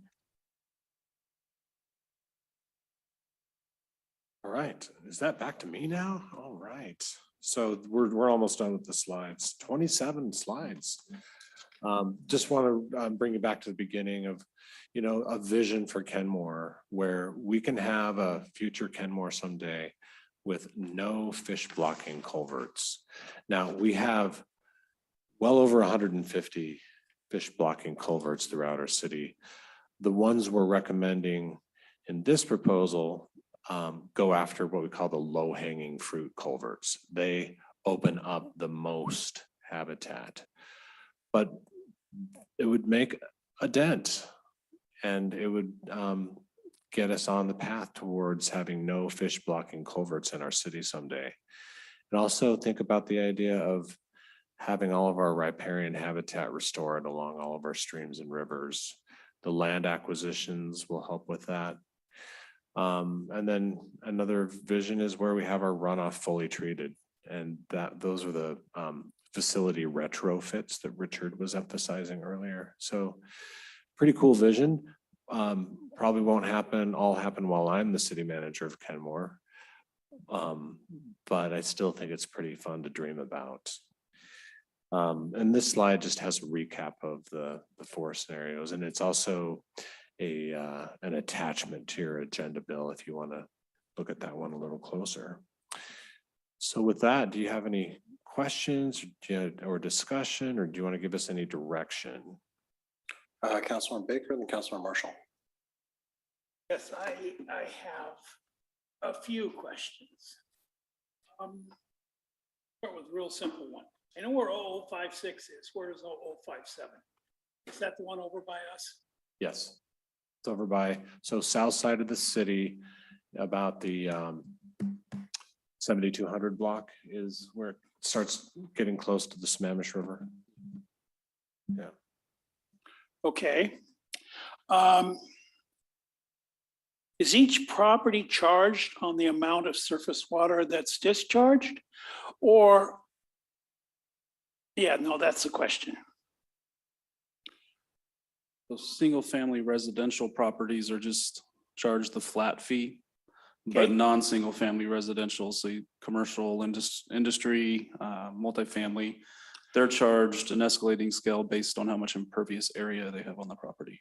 So somebody who keeps water contained on their property and not letting it run into the streams or the street is charged the same as somebody who dumps everything. Potentially, yeah. Residential, single. Yeah, family residential is Oh, what I'm talking residential, about. single family.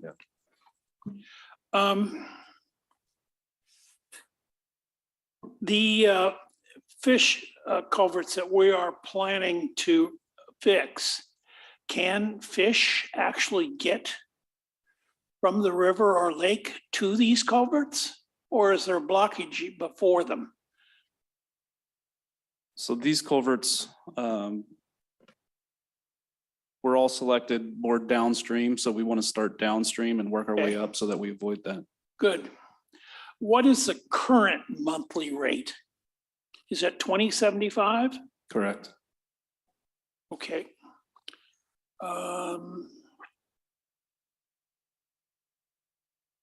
Great, thank you. Councilmember Marshall. Thank you. So these are rate increases that are shown on the slide that's up there right now, and that's not the total final amount that would be charged, or is it? The monthly rate shown is the final charge, yes. Okay, proposed monthly rate increase. That's not the increase. That's the total amount it's going to be at the end of the calculation. Okay. Percentage is the increase, the corresponding monthly rate is the total rate. Okay, and does that include the existing 4%? Yes. Okay, thank you. Councilmember File. Thank you. You know, these different various levels are so very important, and each one of them are so very valuable. I think about apples and apples and oranges and oranges. I think about our seniors in our community, and the equity issues are also in play. I know that seniors who are on a fixed income and surviving off of Social Security, their income isn't increasing that substantially each year, not necessarily, and possibly with a disappearing funding source. So I want to be cognizant of that. And the budding epidemiologist in me says public officials are charged to do the right thing. When we're looking at healthy choice theory, and this is what we have to put it into play, is to do the right thing. And that's where I will lean towards the plus plan. I want to know what kind of options are there for our seniors and people of limited socioeconomic differences within our communities. What kind of safety net plan do we have for them? Because I'm also looking at REIT and how REIT funds are spent now and what's happening in the state legislature with additional concept of a future of funding pathway with REIT. We know that's coming at the legislature, and it's very likely. So I'm wanting to look at this with a very clear lens and make sure we're also making a plan, a safety plan. What kind of safety plan is there? Currently, there's the exemption for seniors and low income, and it's the same exemption that's given to them on property tax. The exemption on property tax, and the program that is not actually operating and supporting our community members and backlogged right now because it's not being funded with King County fuel jobs. So I want us to be, clear on that too. That's an impactor. So I'm a little concerned. I am concerned, but I can't get past the public health aspect. I can't get past the epidemiology impactors and the importance of climate action. What we're seeing with the increased rates of heat and flooding and the importance of this work. So for those reasons, I will support the Rapid Progress Plus plan. Deputy Mayor.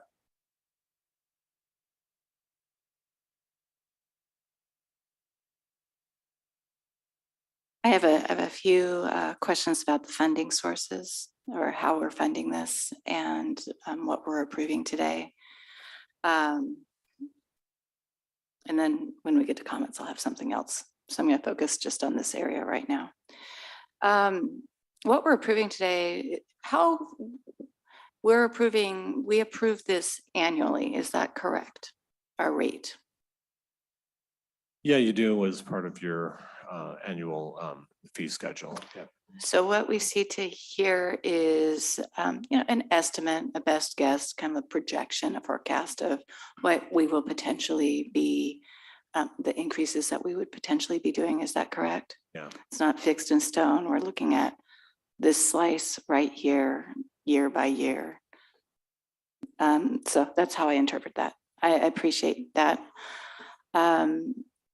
And with this forecast, there is potential that interest rates may not go up as forecasted in the schedule that you showed, or potentially that we will get more grants or other funding sources. One of the things I think is really important is we all, I'm bringing that up because as we're making this decision, I think we need to look at where we are, and as we see it come before us each year, recognize we could have differences from what we're being proposed here. Sure. And that's the part that I just want to bring up. This is incredibly important work. Yeah. Yeah, we tend to be conservative in our estimates, both on revenues and expenditures. And so if a couple of years down the line, things are better than we turned out, then of course we wouldn't raise the rates as high, so we'd take it 1 year at a time. Yeah, on this critical work that has impact not only to the city of Kenmore, but beyond, beyond our region, to our planet, really. Water is life. And I didn't mean to say this early, but we depend on water. We can't live without water, and we need our salmon. So this is incredibly important work. It's hard to, I genuinely hope that we're able to get the resources for this work from other capital funds as we go through, and grants and that sort of thing, because it's so incredibly important. And I know that the tax burden on our community is high, but I also recognize the benefit and value of this work. You guys will be surprised I support Rapid Progress Plus, but that's not where we're at. I have comments about that later, but I just want to be clear that this is just a forecast that we're looking at. This is incredibly important work. I want to make sure that I understood it correctly from from staff, that we're not approving this 7-year forecast. I think I can't, 6-year forecast. We're looking at this rate increase today. So thank you. Councilmember Shrubnik. Well, now I'm a little more confused. I know we're not, this is for discussion, so obviously we're not approving something specific, but I think we are approving a direction. So I guess I want clarification on that, but so I'm seeing nods there. Okay. Okay. Yeah, I think you should set a vision as a council for which scenario you want to go Yeah, with for the right. next 6-7 years. Then we would build our CIP accordingly, because our, Right. you know, our CIP is a 6-year CIP. So in building our CIP, we would want to know which of these 4 Yeah, scenarios. okay, we that's wanna what I thought. I just wanted to make sure we were on the same page. Yeah, and I have a couple of questions. And a comment. I mean, I'm definitely not a stay the course on this. This is one of our top priorities. But I'm trying to understand kind of the other 3. So I have one kind of niggly question on the slide that shows the percentage of block streams open. Help me understand how 9% open really does much for the fish. I guess I'm not quite understanding that. At the 9.9 9.9, yeah. So tributary 0056. yeah, I mean, I'm just using that as an example. The lower percentage, I mean, I get 100%, right? Fish can go the whole length. So what I'm less clear is when we get to the lower percentage, what does that actually mean? So on that one in particular, with the Rapid Plus, that's one of the reasons we're pushing it out a bit and looking a little bit into the future, because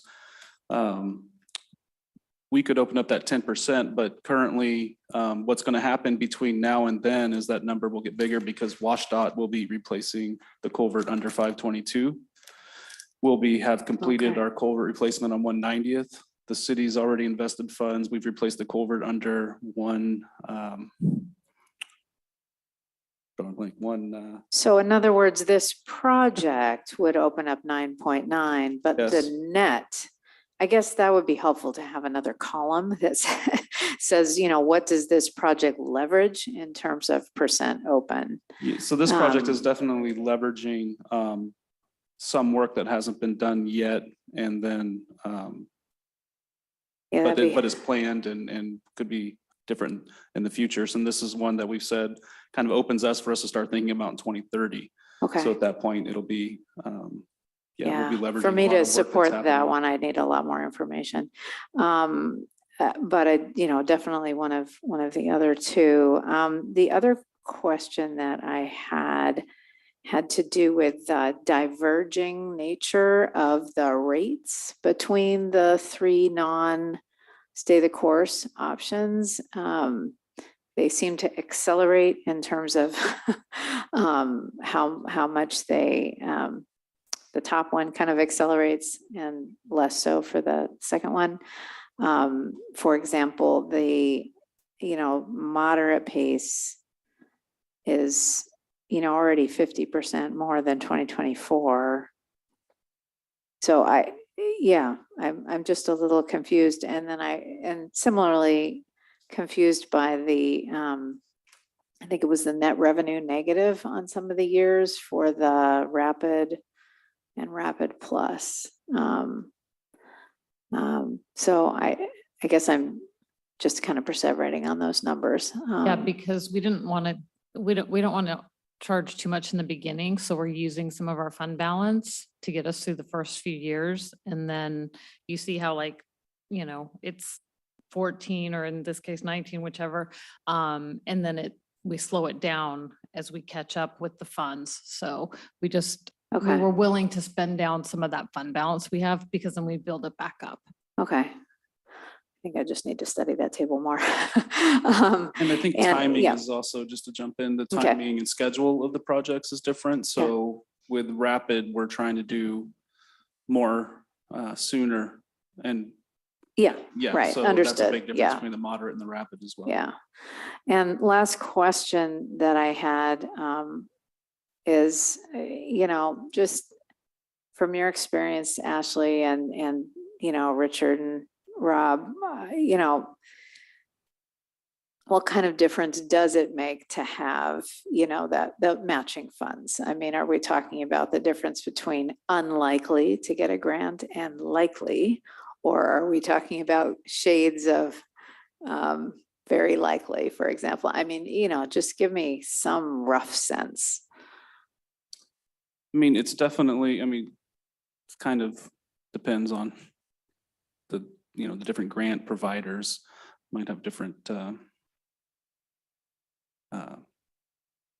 might be different levels of favor over the different grants, but, but there's two factors, and the other one is just the readiness, which I think is probably even more important. So Yeah, the design. getting Yeah. funds to start doing these designs and getting them past just concepts, because Right. when we approach folks with concepts, that's you definitely just like, well, this person over here is like, Yeah, no, that at makes complete 90%. sense, the shovel And ready aspect. then, Yeah.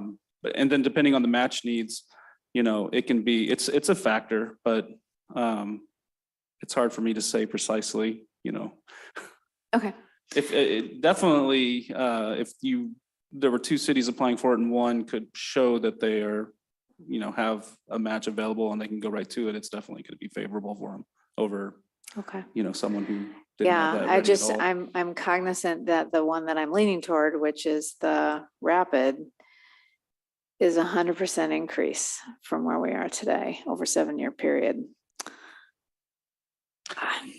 Which is hard. It's just a hard one to wrap my head around. Couple Thanks. things you did mention earlier, the negative cash flow. All 4 scenarios are positive cash flow from net revenue. None of them, all of them have been set such that every year you at least have some positive cash flow. That's the acid test. It's hard to go out and bond if you have a negative net revenue. On the funding, it's usually the type of funding. When Congress does something quick, like the infrastructure bill that they just passed last year, that's a short time span and shovel ready is king. Project where they have programs that go on over years, and that's state as well as federals, the bigger factor is participation. How much they want to leverage, that's what scores. And specifically, grants are a little bit more atypical when it comes to these programs, especially because you're not indigent here. This is a successful community. But what is important for you guys is, especially with the low cost loans, and that has to be considered. Grants are great, but the next best thing is a 0.5%, 1% loan. And a lot of those programs, you can't apply unless you have design already done. So that's a big factor in between the moderate and the rapid plus, or the rapid is one of those takes the design burden onto you, the city, which then means I can apply for state revolving fund loans. Whereas if I don't have that design done. I think the design is in the moderate though, at moderate and rapid, right? Isn't We it- fund under the rapid, we fund the design with our own cash. So it's being done up front. The moderate, we're relying on grant funds to do some of that. I think.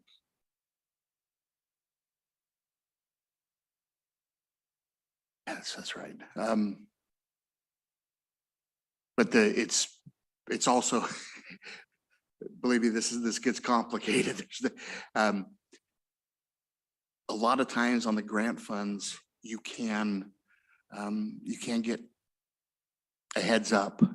You know what the program is up there. It's going to be available next year or something like that, and you can get a heads up that okay, you guys are gonna. This looks good. We're interested, especially on the back when the background is you guys have passed a plan to do this work, and you can bundle it and get done a significant portion of projects all at once with one fell swoop, and therefore with that trust developed between Richard and like the Army Corps of Engineers, I'd be much more willing to cash fund the design in anticipation of those grants. I'm much more leery to cash fund design just on a complete whim that I'm going to get a grant.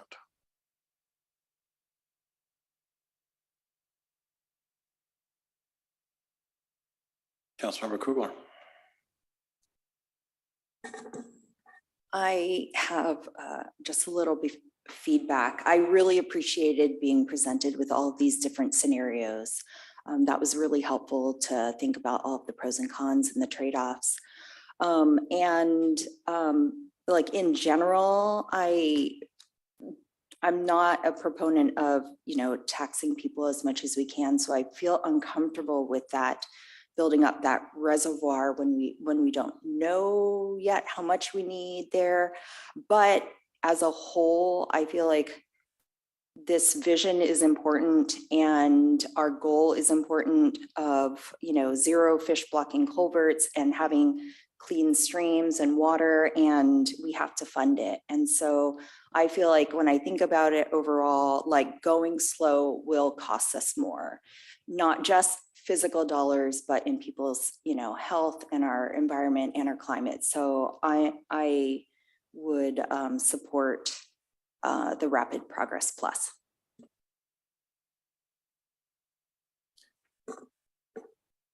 Yeah, Councilmember Kugler just took what I was about to say and said it much more efficient way. Because we have been, this is work that the county wasn't doing before we incorporated, and this work that we're just now starting to prioritize. We have a lot of catch up to do. So I really do appreciate how this is all presented. Well, I'm not gonna say easy to understand, but relatively easy to understand as far as these things go. And I do appreciate kind of the wide variety of options given to us also. It's nice to have a variety of options rather than two. So thank you for that. Councilmember Baker and then Deputy Mayor. The only difference that I'm seeing here between moderate and rapid progress is the 0057 culverts being finished in 26 in rapid progress and 27 to 30 in moderate pace. Am I looking at this correctly?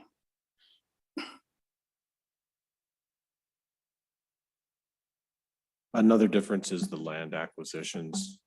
And it's the nuance we pointed out that's not up there is the chances, the likelihood of getting grants, the difference between those. And then with rapid progress, one thing you're assured of is even if under rapid progress you didn't get grants, you'd still have cash to fund half of them. So rapid progress provides more assurance that you will at least get half the projects built, and it provides more assurance that you're more likely to get grants. And Ashley, I don't know if you want to pull up your model to answer this question, but I believe that how design is funded between moderate and rapid is different. Can you look that up really quick? While he's looking up that. Also, we don't have this summary comparison of 4 scenarios in our slide deck. You don't have that? Yeah, is that correct? In the slide deck? In what we have, do we have this particular slide? Yes, it's in the report. Okay, but it's not in the presentation. It is. It's right here. Okay, because I'm seeing funding scenario, summary, and rate comparisons, and back to the vision. Slide 18. You open up the slides. How's this? Nope.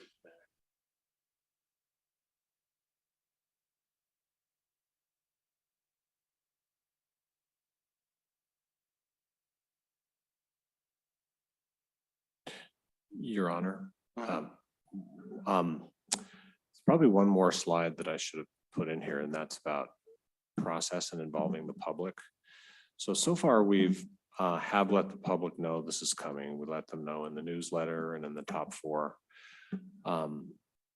But what we'd like to do is between now and the next time we get direction from you on this is we can do an online survey through our online tool called Bang the Table. And we can put up these 4 scenarios and get the public's thoughts on them. And then what we can do is we can report back to you at probably the 2nd meeting in October on what we heard from the public, and then get final direction from you then. Does that sound okay? Yeah, I think that sounds good. Councilmember Shrevenick? Oh, and if I could just say This- one more thing about timeline. I just need to finish the thought, if that's all right. Yeah. So the timeline is here is you need to let King County know of the rate increase by early November. Yeah, early to mid-November. So if we come to you in mid-October and get direction from you, and then early mid-November get the rate adopted by you, then I think that leaves enough time. Also, there needs to be when we go to issue the bond for the Public Works Operations Center, which also is going to be before the end of this year, the rates need to be in place before we issue the bond and do the bond ordinance. So sorry about that. Okay. Deputy Mayor?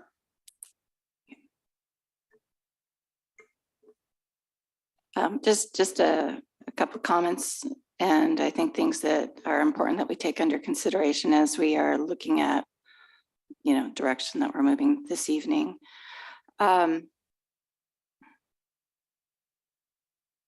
Sorry for the pause. I had this all scripted and then waited about 5 minutes too long to get it out of my mouth. So number one, I think that the benefits of this are so huge, and I really appreciate City Manager talking about how this integrates with our climate action plan and environmental stewardship work as a whole. So when we're looking at these culvert replacements, we need to recognize that riparian zone restoration, the bucket of work is much more than just removing a culvert. And that stormwater drain off capture that we're going to be able to do through this work is incredibly important. We need our waters to be clean.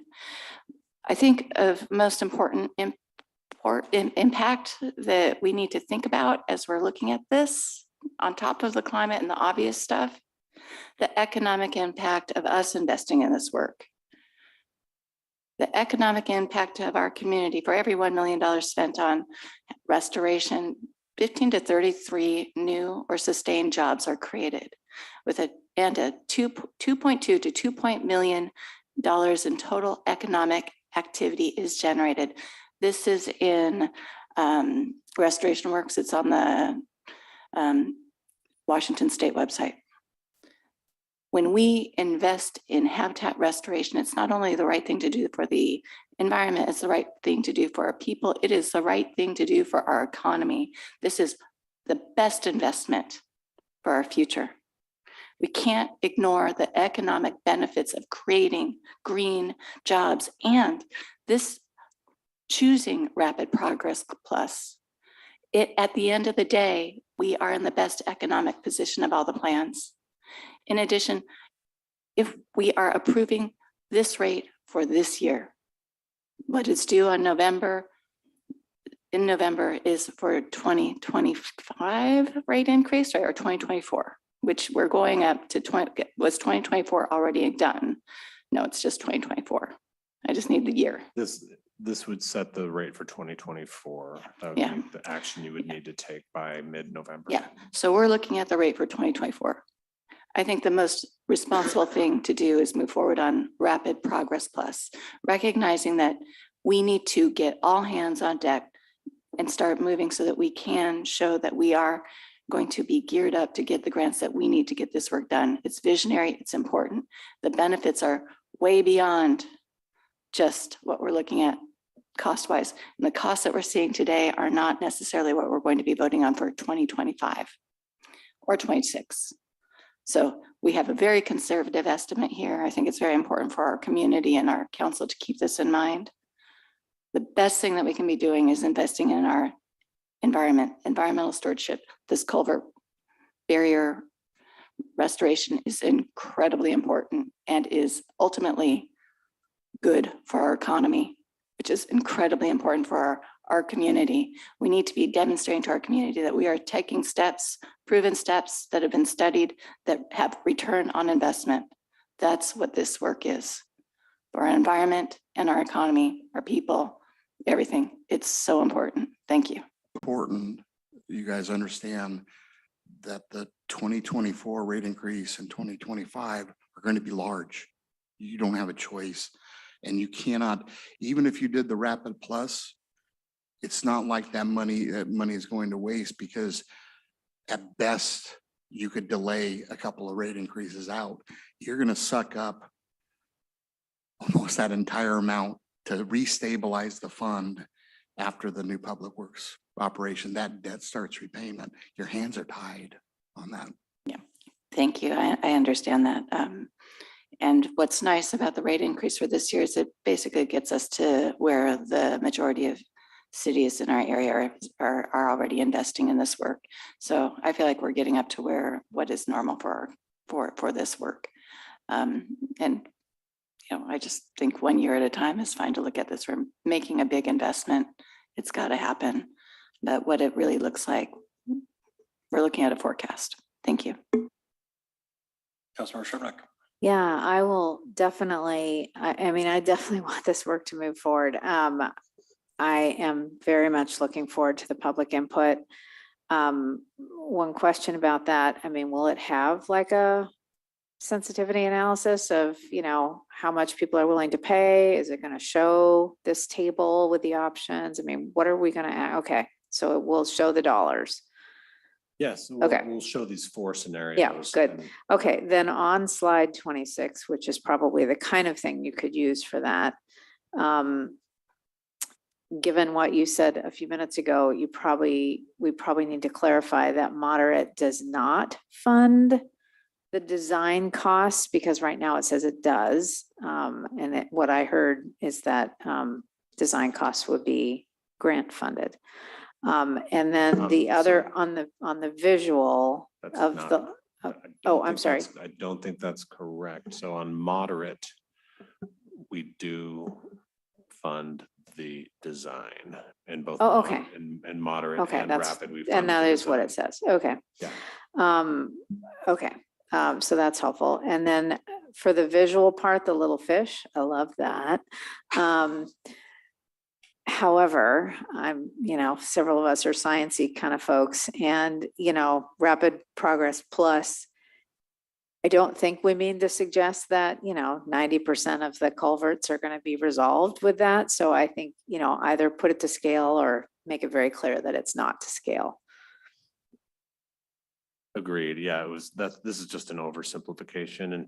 And the other thing that this doesn't show is what we do for the shoreline.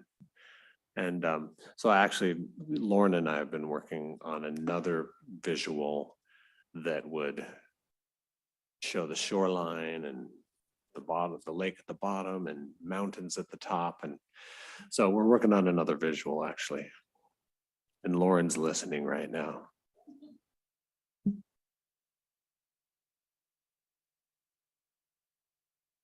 Any other questions or comments? Councilmember File? Yes, I have to dial us back to the beautiful work we just adopted last Monday. Is our 5-year strategic plan for diversity, equity, inclusion, accessibility.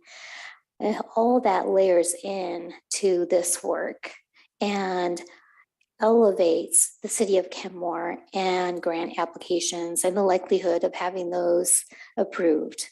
We are ahead of the curve in comparison to many other cities around us and behind some others. So I think we have an advantage here. It's just another good indicator to pat ourselves on the back for the hard work done and thank the staff for that hard work. I look forward to seeing where we go next.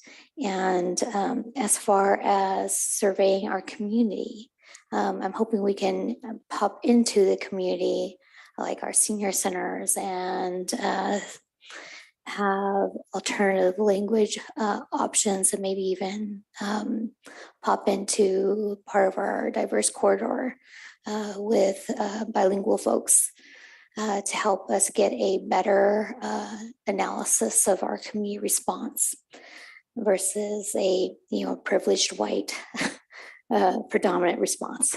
Thanks.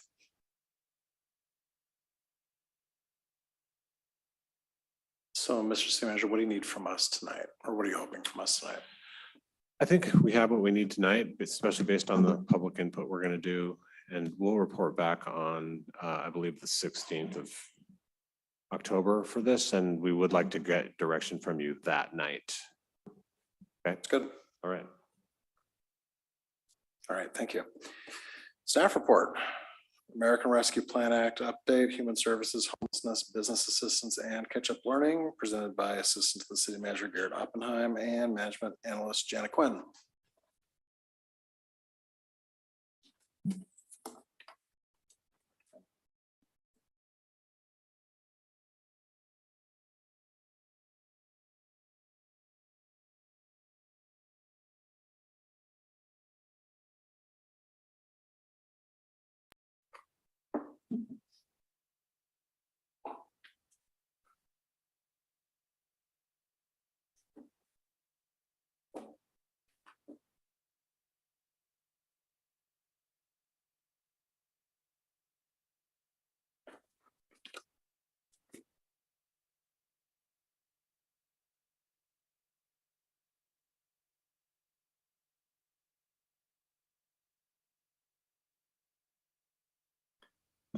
Good evening. So we are here to do a quick update on where the American Rescue Plan programs are at right now. First program that really went going is the homelessness response. It was $50,000. We partnered with Lake City Partners Ending Homelessness. The program started in March of this year. So we're about halfway, just over halfway through the contract now. They have 2 outreach specialists who are working here in Kenmore regularly. They attend the community court sessions every Tuesday in Shoreline, which we have been a member of the community court this past year. And they're meeting a lot of Kenmore residents over there. They're also every month, on the last Friday of every month, they're holding office hours at the Kenmore Library. And we are getting bi-monthly reports that show their engagement levels. We've gotten 2 of those reports so far, and we're expecting the 3rd one in about 2 weeks. And I'm going to tell you one quick story about one client who got into housing through them. Carrie Zarnecki is the senior of the 2 outreach specialists, and she sent me this email, so I'm just going to read it in her words. So Lake City Partners holds office hours at the Kenmore Library on the last Friday of every month. The first client that we ever had to come through the doors of the library then got placed into the Oaks. That's the housing facility that Lake City Partners runs in Shoreline. She continues, upon our first meeting, we completed a referral to the Oaks, other housing assessments, and plugged him in with other resources and services in Northern King County. He mentioned he was born and raised in the Kenmore/Lake Forest Park area, so it was really neat to help a fellow local in such a time of need. Given his circumstances, he did not have a phone, but Carrie says she made sure that he had her contact information. And she says, we all know how that goes though. You just hope that you run into them again or they reach out to you in some other way. Weeks went by and Carrie says she hadn't heard from him. And so much time went by that it was time for their monthly office hours again. And the first person who walked through the doors was him. And that day, Carrie had literally just discussed how she would be getting, that gentleman would be getting the next opening since he had been in the referral library for quite some time. And she was able to, as she says, bless him with the great news as we ended up getting him to the Oaks that same day. He told Carrie that he had just gotten out of jail and had been there for the last few weeks, that he detoxed, and that now was the perfect time to start over. If you have any questions about that program, I can take those now, or I can move on to the next one. Questions? Not saying any.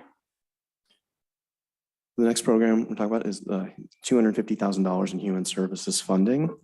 The bulk of this went to a partnership with the Center for Human Services based out of Shoreline. And the program is based at Inglemore High School. It's available to students and families. It just got started a couple weeks ago when the school year opened. I can tell you, I just got news from Center for Human Services 2 weeks ago that they hired a therapist whose name is Shannon Kane. They're working there at Inglemore. Shannon has a master's in social work and has been practicing for 3 years. As of the first day of school, they already had a client, a transfer student from Bothell High School who lives here in the city of Kenmore and would not otherwise have had access to services. So I haven't gotten any further updates in the last 2 weeks, but I can say that they're off to a good start. And so some of the services available, outreach with the student body, collaboration with faculty, family counseling, mental health assessments, and case management. We have any questions on that? Questions? Councilmember Kugler? Actually, this question is for both of the slides that you've gone over, but like, how long does it last? The human services, it's the entire school year, is that right? The human services, the contract is set to go for this school year and the 24-25 school year. Okay. The homelessness program will expire in March. Councilmember Baker? Does this program continue for the people that are in the program through the summer? Microphone, please. Other vacation times? Yes, it does. It operates the full year. Okay, so full 52 weeks a year. Correct. Thank you.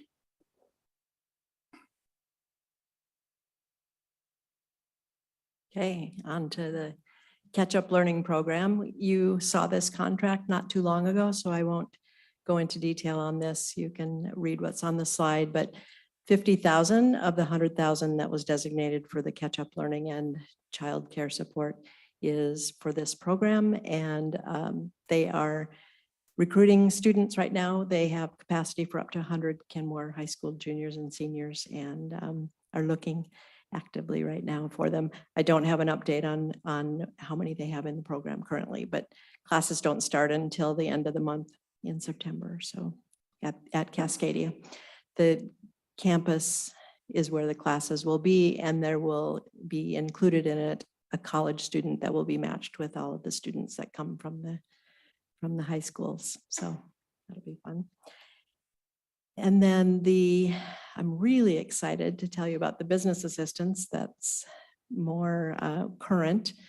We had, as you remember, last year, we did 65,000 that was granted to 6 businesses in Kenmore, the brick and mortars. And this year we expanded it to home-based businesses and nonprofits.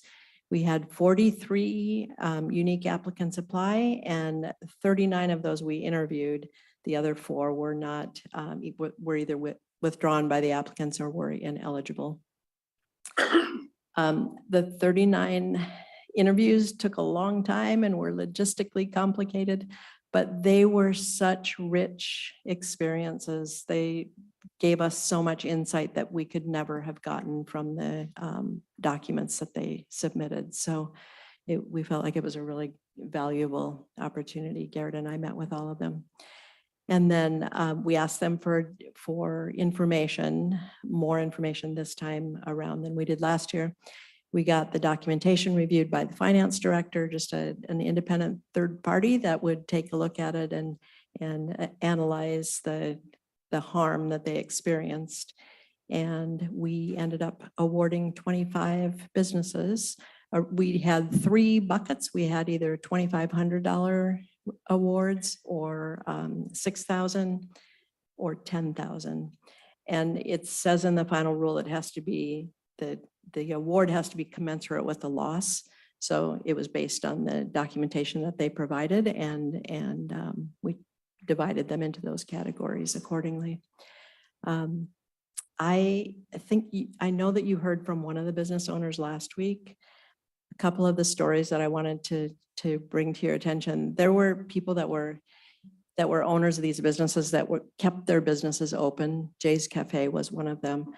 Kept their businesses open during the pandemic because they have people that come and eat there every single day, sometimes 3 meals a day, but they didn't have staffing for it. So they worked all that time. especially we met with a woman and her husband had worked so 365 days a year, basically. They stayed open on Thanksgiving, they stayed open on Christmas to serve the people, which is so important for the community. And they were so appreciative of the money that they received. So thank you to council for your compassion and for your for the gift of funding for our businesses. Some of the common themes that we heard in the interviews, the mandated closures for the businesses that were brick and mortars, yoga, the Taekwondo studio, businesses that had to close down, they are still in the process of recovering. Most of them are still in the process of recovery. But if you think about the time that they spend sanitizing in between clients and the time that takes away, that shortens the number of people that they can reach. The cost of supplies skyrocketed, and the other common theme was the difficulty of finding and retaining employees. The cost to do that is much greater now than it was before the pandemic. So that is a continuing, ongoing concern. And customer purchasing habits have changed. So it's been really interesting. The next slide gives you, in their words, some of the appreciation.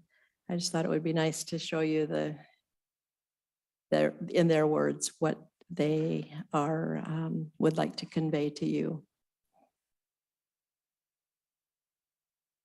There was another business across on the south side that had also had to let his part-time worker go, and he was working all of the days that he was open and was exhausted and was very appreciative. He's the one that said he hired a part-time worker for the rest of the summer because of the help. So they just all wanted to say thank you so much for the funding that you provided, and appreciate your compassion, like I said. Were there any questions on any of that?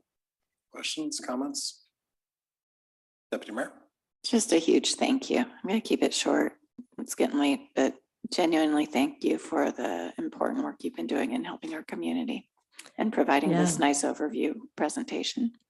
Thank you. I mean, it's thanks to the community that said this was what they wanted, and you for endorsing it and allocating the funding for it. So it's been a team effort. Any other questions or comments? Right, thank you Can very I much. just close one Sure. other thing? Yeah. We still have some unallocated funds, and we just want to let you know that we've been reflecting on the results of the Balancing Act survey that we did last year and the council discussion from when these other programs were funded. And we are exploring some other programs, primarily outdoor recreation options, and we'll be coming back to council for more direction in the very near future. All right. Thank you very much. Thank you. Next up, Kenmore Cares Mental Health Kits, presented by Assistant to the City Manager, Garrett Oppenheim. Thank you. So I just wanted to show off these mental health kits. Everyone can see. This is actually technically also an ARPA program, but it's a fairly small one. It's only I think $1,600 so far. So this was a product of a partnership with NAMI East Side. This was an idea that their former executive director, Barbie Young, came to us with. And basically this is just a kit. It's for people who are not actually having a mental health crisis, but are kind of on the verge or feel that they could be in the near future. So it just has some things in it that are meant to help with that. So the first thing that you see in here is chewing gum, which is supposed to help with like stress and things like that. We also have a stress ball, and these are all branded, as you might be able to see. I don't know, we're a little far away, but they all say Kenmore Cares Mental Health Kit on them. We also have a sleep mask. Let's see. We have these little chocolates that have inspirational messages in the wrapper. And then the sort of the centerpiece of the whole thing is these decks of cards that have advice and things like that about if you are in a crisis, or, just they have things like reminders to drink water, because sometimes we forget to do that, and that can really impact our mental health, or to eat, or to get up and walk around and things like that. These are available right now. We have them at the Senior Center over in Rhododendron Park. We also have them at the front desk here at City Hall. So anyone who needs one can come and pick one up, or go to the Senior Center and pick it up, and you can pick them up for someone who who might need one too. All right. Thank you. You're welcome. Civics 101 online course updates presented by Assistant to the City Manager Garrett Oppenheim and Communication Specialist Lauren Homiak.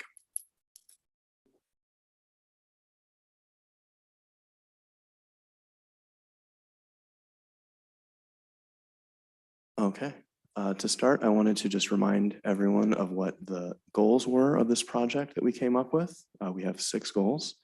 I'm just gonna read these off. The first one is provide the public with information about how the city functions and the services it provides. Second, we want to entertain the people who are watching this. We don't want to create material that's stuffy or boring. We want people to be excited to tune into the next episode. Third, we want to teach students about what it means to be civics minded. Fourth, we want to inspire people to become engaged in their local community. Fifth is to focus on conveying information that will alleviate staff work by prioritizing information to help streamline staff workload. And finally, we want to modernize what a Civics 101 course can be. It's digital, it's cutting edge, and it's done in a way that hasn't been seen before. So I know we were here, I think about a year ago talking about this, and we've been making lots of progress since then. Over the last year, we had 2 seniors at Inglemoor High School who graduated, and they have gone off to college now, Bren Bartle and Carrie Trott. They spent their Wednesdays with us this last year, filming lots of different segments. We had, well, you'll see some of these, breaking news. We have letters to the editor and the Kenmore Zone bumpers. We also have intern Nathan Dills, who has been editing this material for us and making the final products, which are looking really good. You're gonna get to see that tonight. We want to thank Inglemoor civics teacher Alexander Baker, who has allowed us to use her classroom on a few occasions to film some material. And next up, we are going to show you an example of what we've made. And stand by, Michelle and I would like to help you with the video.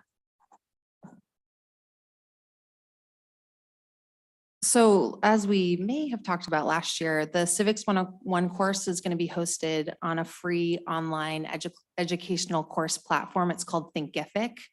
And we're building the course on the back end. And then when published, students will be able to access the course for free online and make progress through the course topics at their own pace.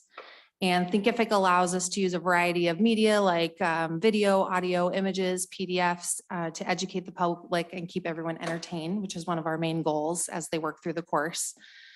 So as Garrett mentioned, we filmed a variety of short videos with our high school interns, Brandon Carey, and these will be peppered throughout the course along with the content to keep participants engaged and excited about what they're learning. So we are next going to show just one example of one of the videos we made with Brandon Carey, and this one is the breaking news format. So let's take a look.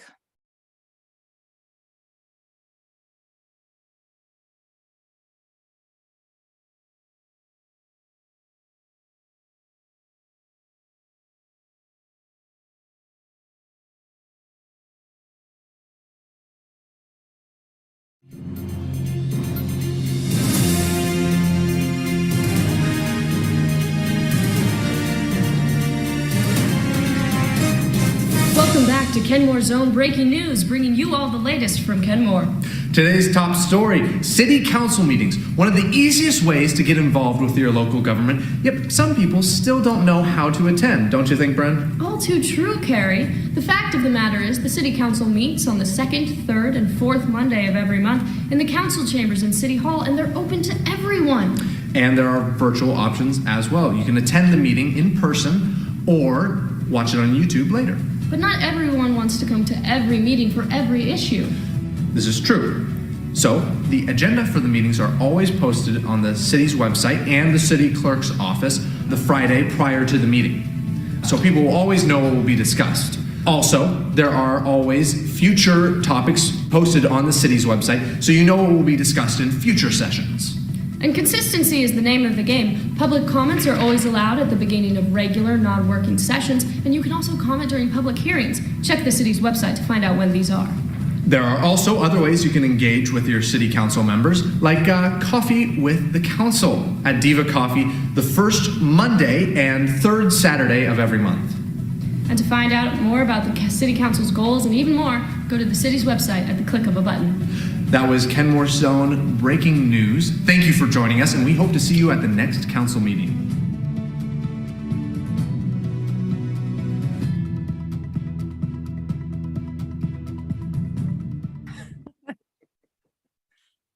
So that's just one example there. We have a whole load of really fun videos that we've put together with Bren and Carrie over the last year.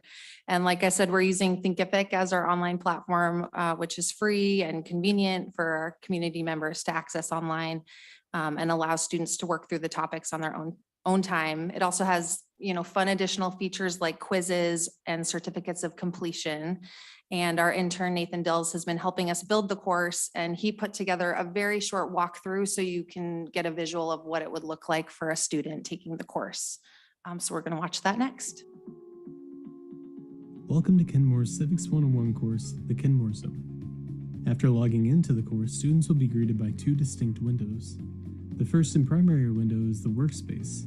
This is the area where students will engage with various materials, slides, videos, and quizzes. The second window is the sidebar. The sidebar displays which section and chapters a student is working through. In this instance, Democracy in Action is the overarching section. In Form of Government, Service Vision and Values, City Council, and DEIA comprise the chapters within the section. All slides and PDFs feature full narration that can be turned on and off as desired, ensuring students can find their optimal learning experience. In addition, individuals are able to work at their own pace and can begin and progress through sections or chapters of their choosing at any time. At the end of each chapter, students will complete a survey or quiz with a rotating bank of questions and must meet a minimum passing score to mark the section as complete and eventually earn a certificate of completion in the Civics 101 course. So what's next? Garrett and I continue to make progress on this project as our time and competing priorities allow.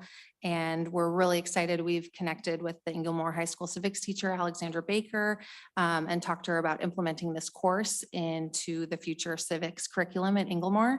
And I just wanted to say a final thank you to Bren Bartol and Carrie Trott and wish them the best as they start their freshman year at college. It's just been an absolute delight working with them over the last year and really fun to work with some of our own community members as we put this together. So that's our update. Questions? Questions? Comments? Britt and Carrie were the co-captains of the Inglemore High School improv team.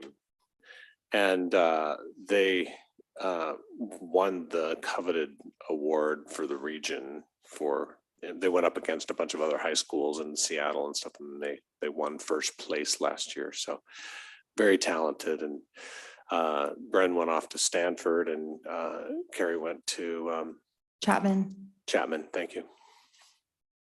All right. Councilor Baker. So those videos are up online, and this course 101 is up there. It's not published yet, so we're hoping in 2024 we'll have the full 101 course to publish and have for the general public and then also for the students' curriculum. So it is not live yet. Is there a way we can see the videos? Absolutely. Will you send me a link, please? I'd be happy to share them. Thank Yes. you. All right. Councilmember Kugler. No, it's so late. But I just want to thank you. That was so impressive and has come so far from what you originally showed us when you showed us that Twilight Zone video. Originally, when this idea came up, I think I brought this up at our our retreat last year. It was really sparked by how much was covered during new city council member orientations. Like the amount of work that the city does is so vast. And I think people only know like just a sliver of it. So I love what you've done here, the fact that you can use it for high school students and help expose them to what their local government does, but also provide it for the general public to see inside their own local government is awesome. Thank you. All right. Thank you very much. Really appreciate it. Town hall meeting on Thursday, September 28th. Mr. City Manager. Yeah, and so I know it's late and I think I can get final direction from you next month. If you could take one and pass it down. I hope that's 7. Anyway, so yeah, we're excited about the town hall meeting on the 28th. That's a Thursday night. And what you have in front of you and on the screen is there's a proposed schedule on how it's going to go.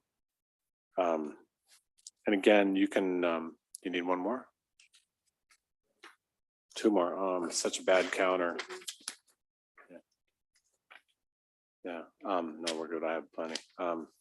But this is also on the screen. Down here. So what we're proposing is public arrives, gets settled, we'll have light refreshments. Then about 6:15, the mayor welcomes everybody and describes how the meeting's going to go. And then I'll give a brief presentation on city happenings.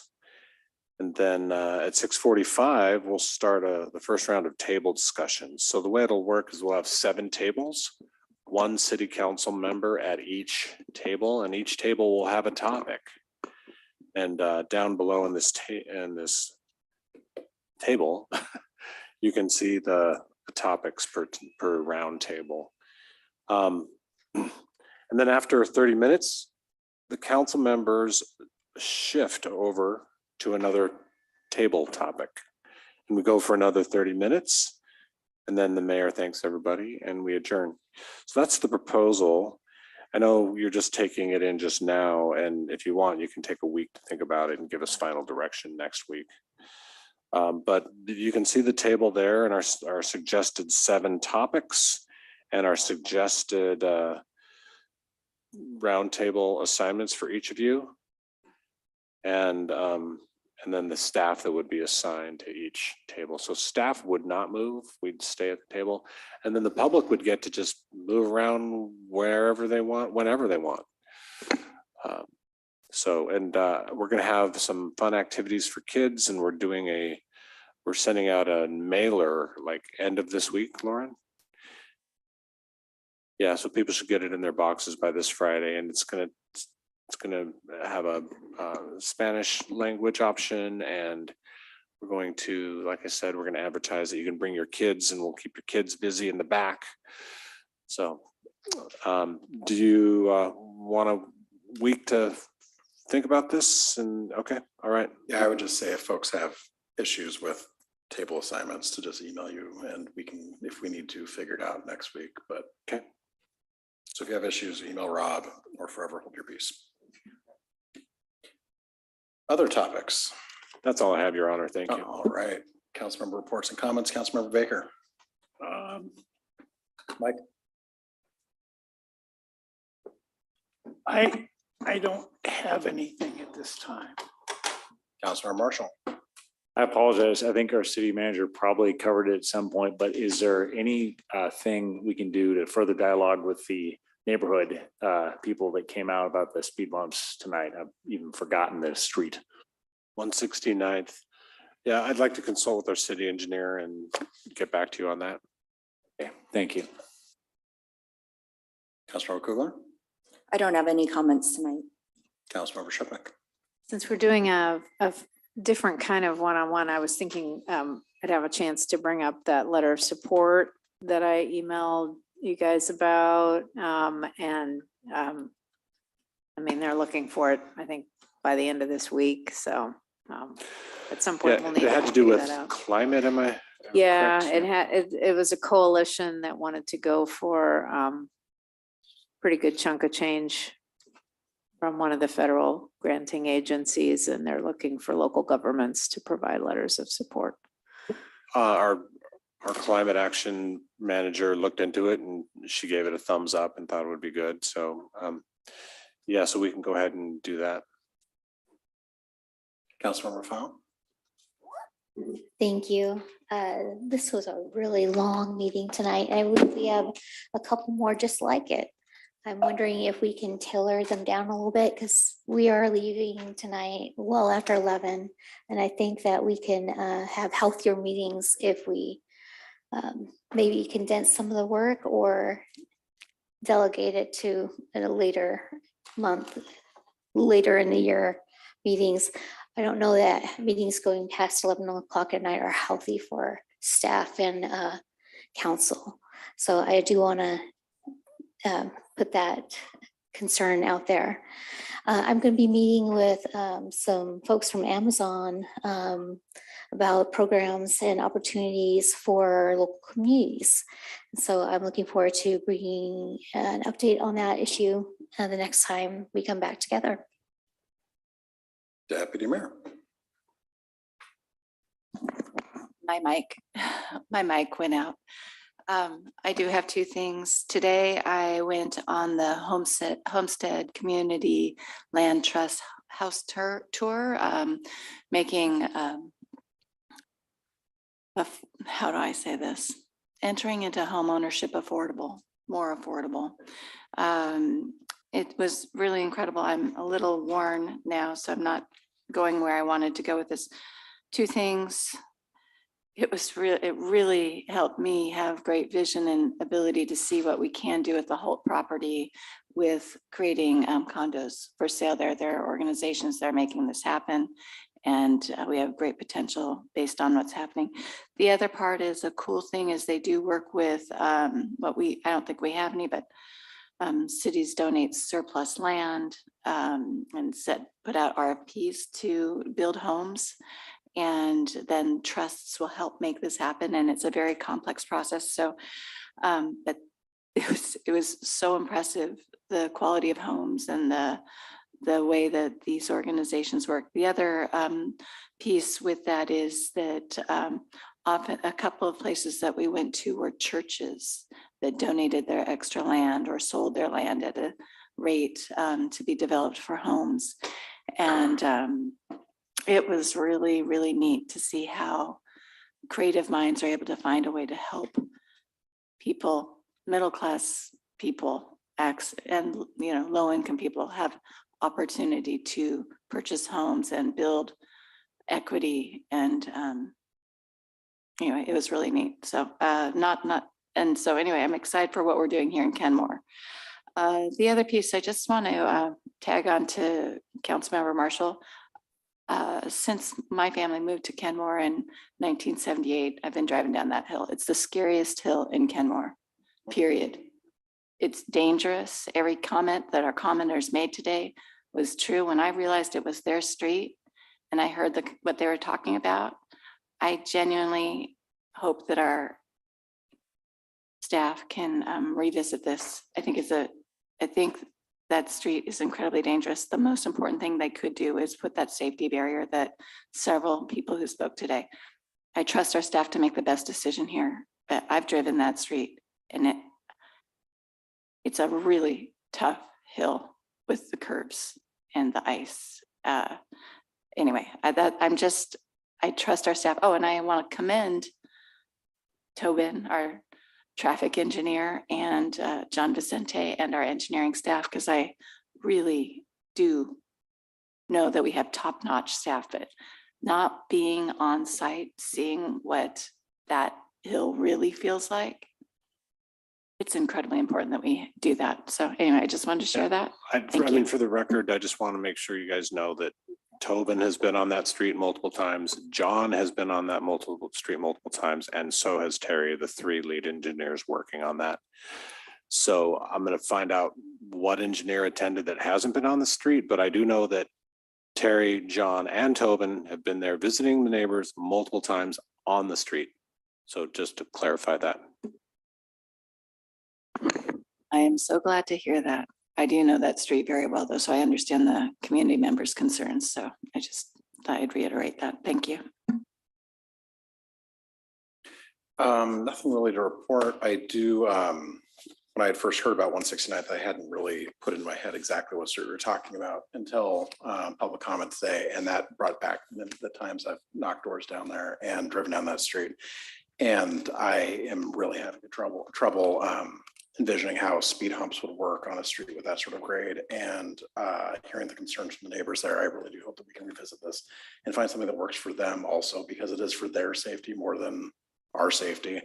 And maybe this is a slight misuse of the phrase, but nothing about us without us. It sounds like we're doing something kind of against their consent that isn't going to affect the larger community. And I think we really need to evaluate how important it is for us to put in those humps if the neighborhood is opposed to it, especially because it's not a thoroughfare and it's not something that's going to affect other neighborhoods. So anyway, with that, well, I wasn't starting discussion. I'm ending the meeting. We're done.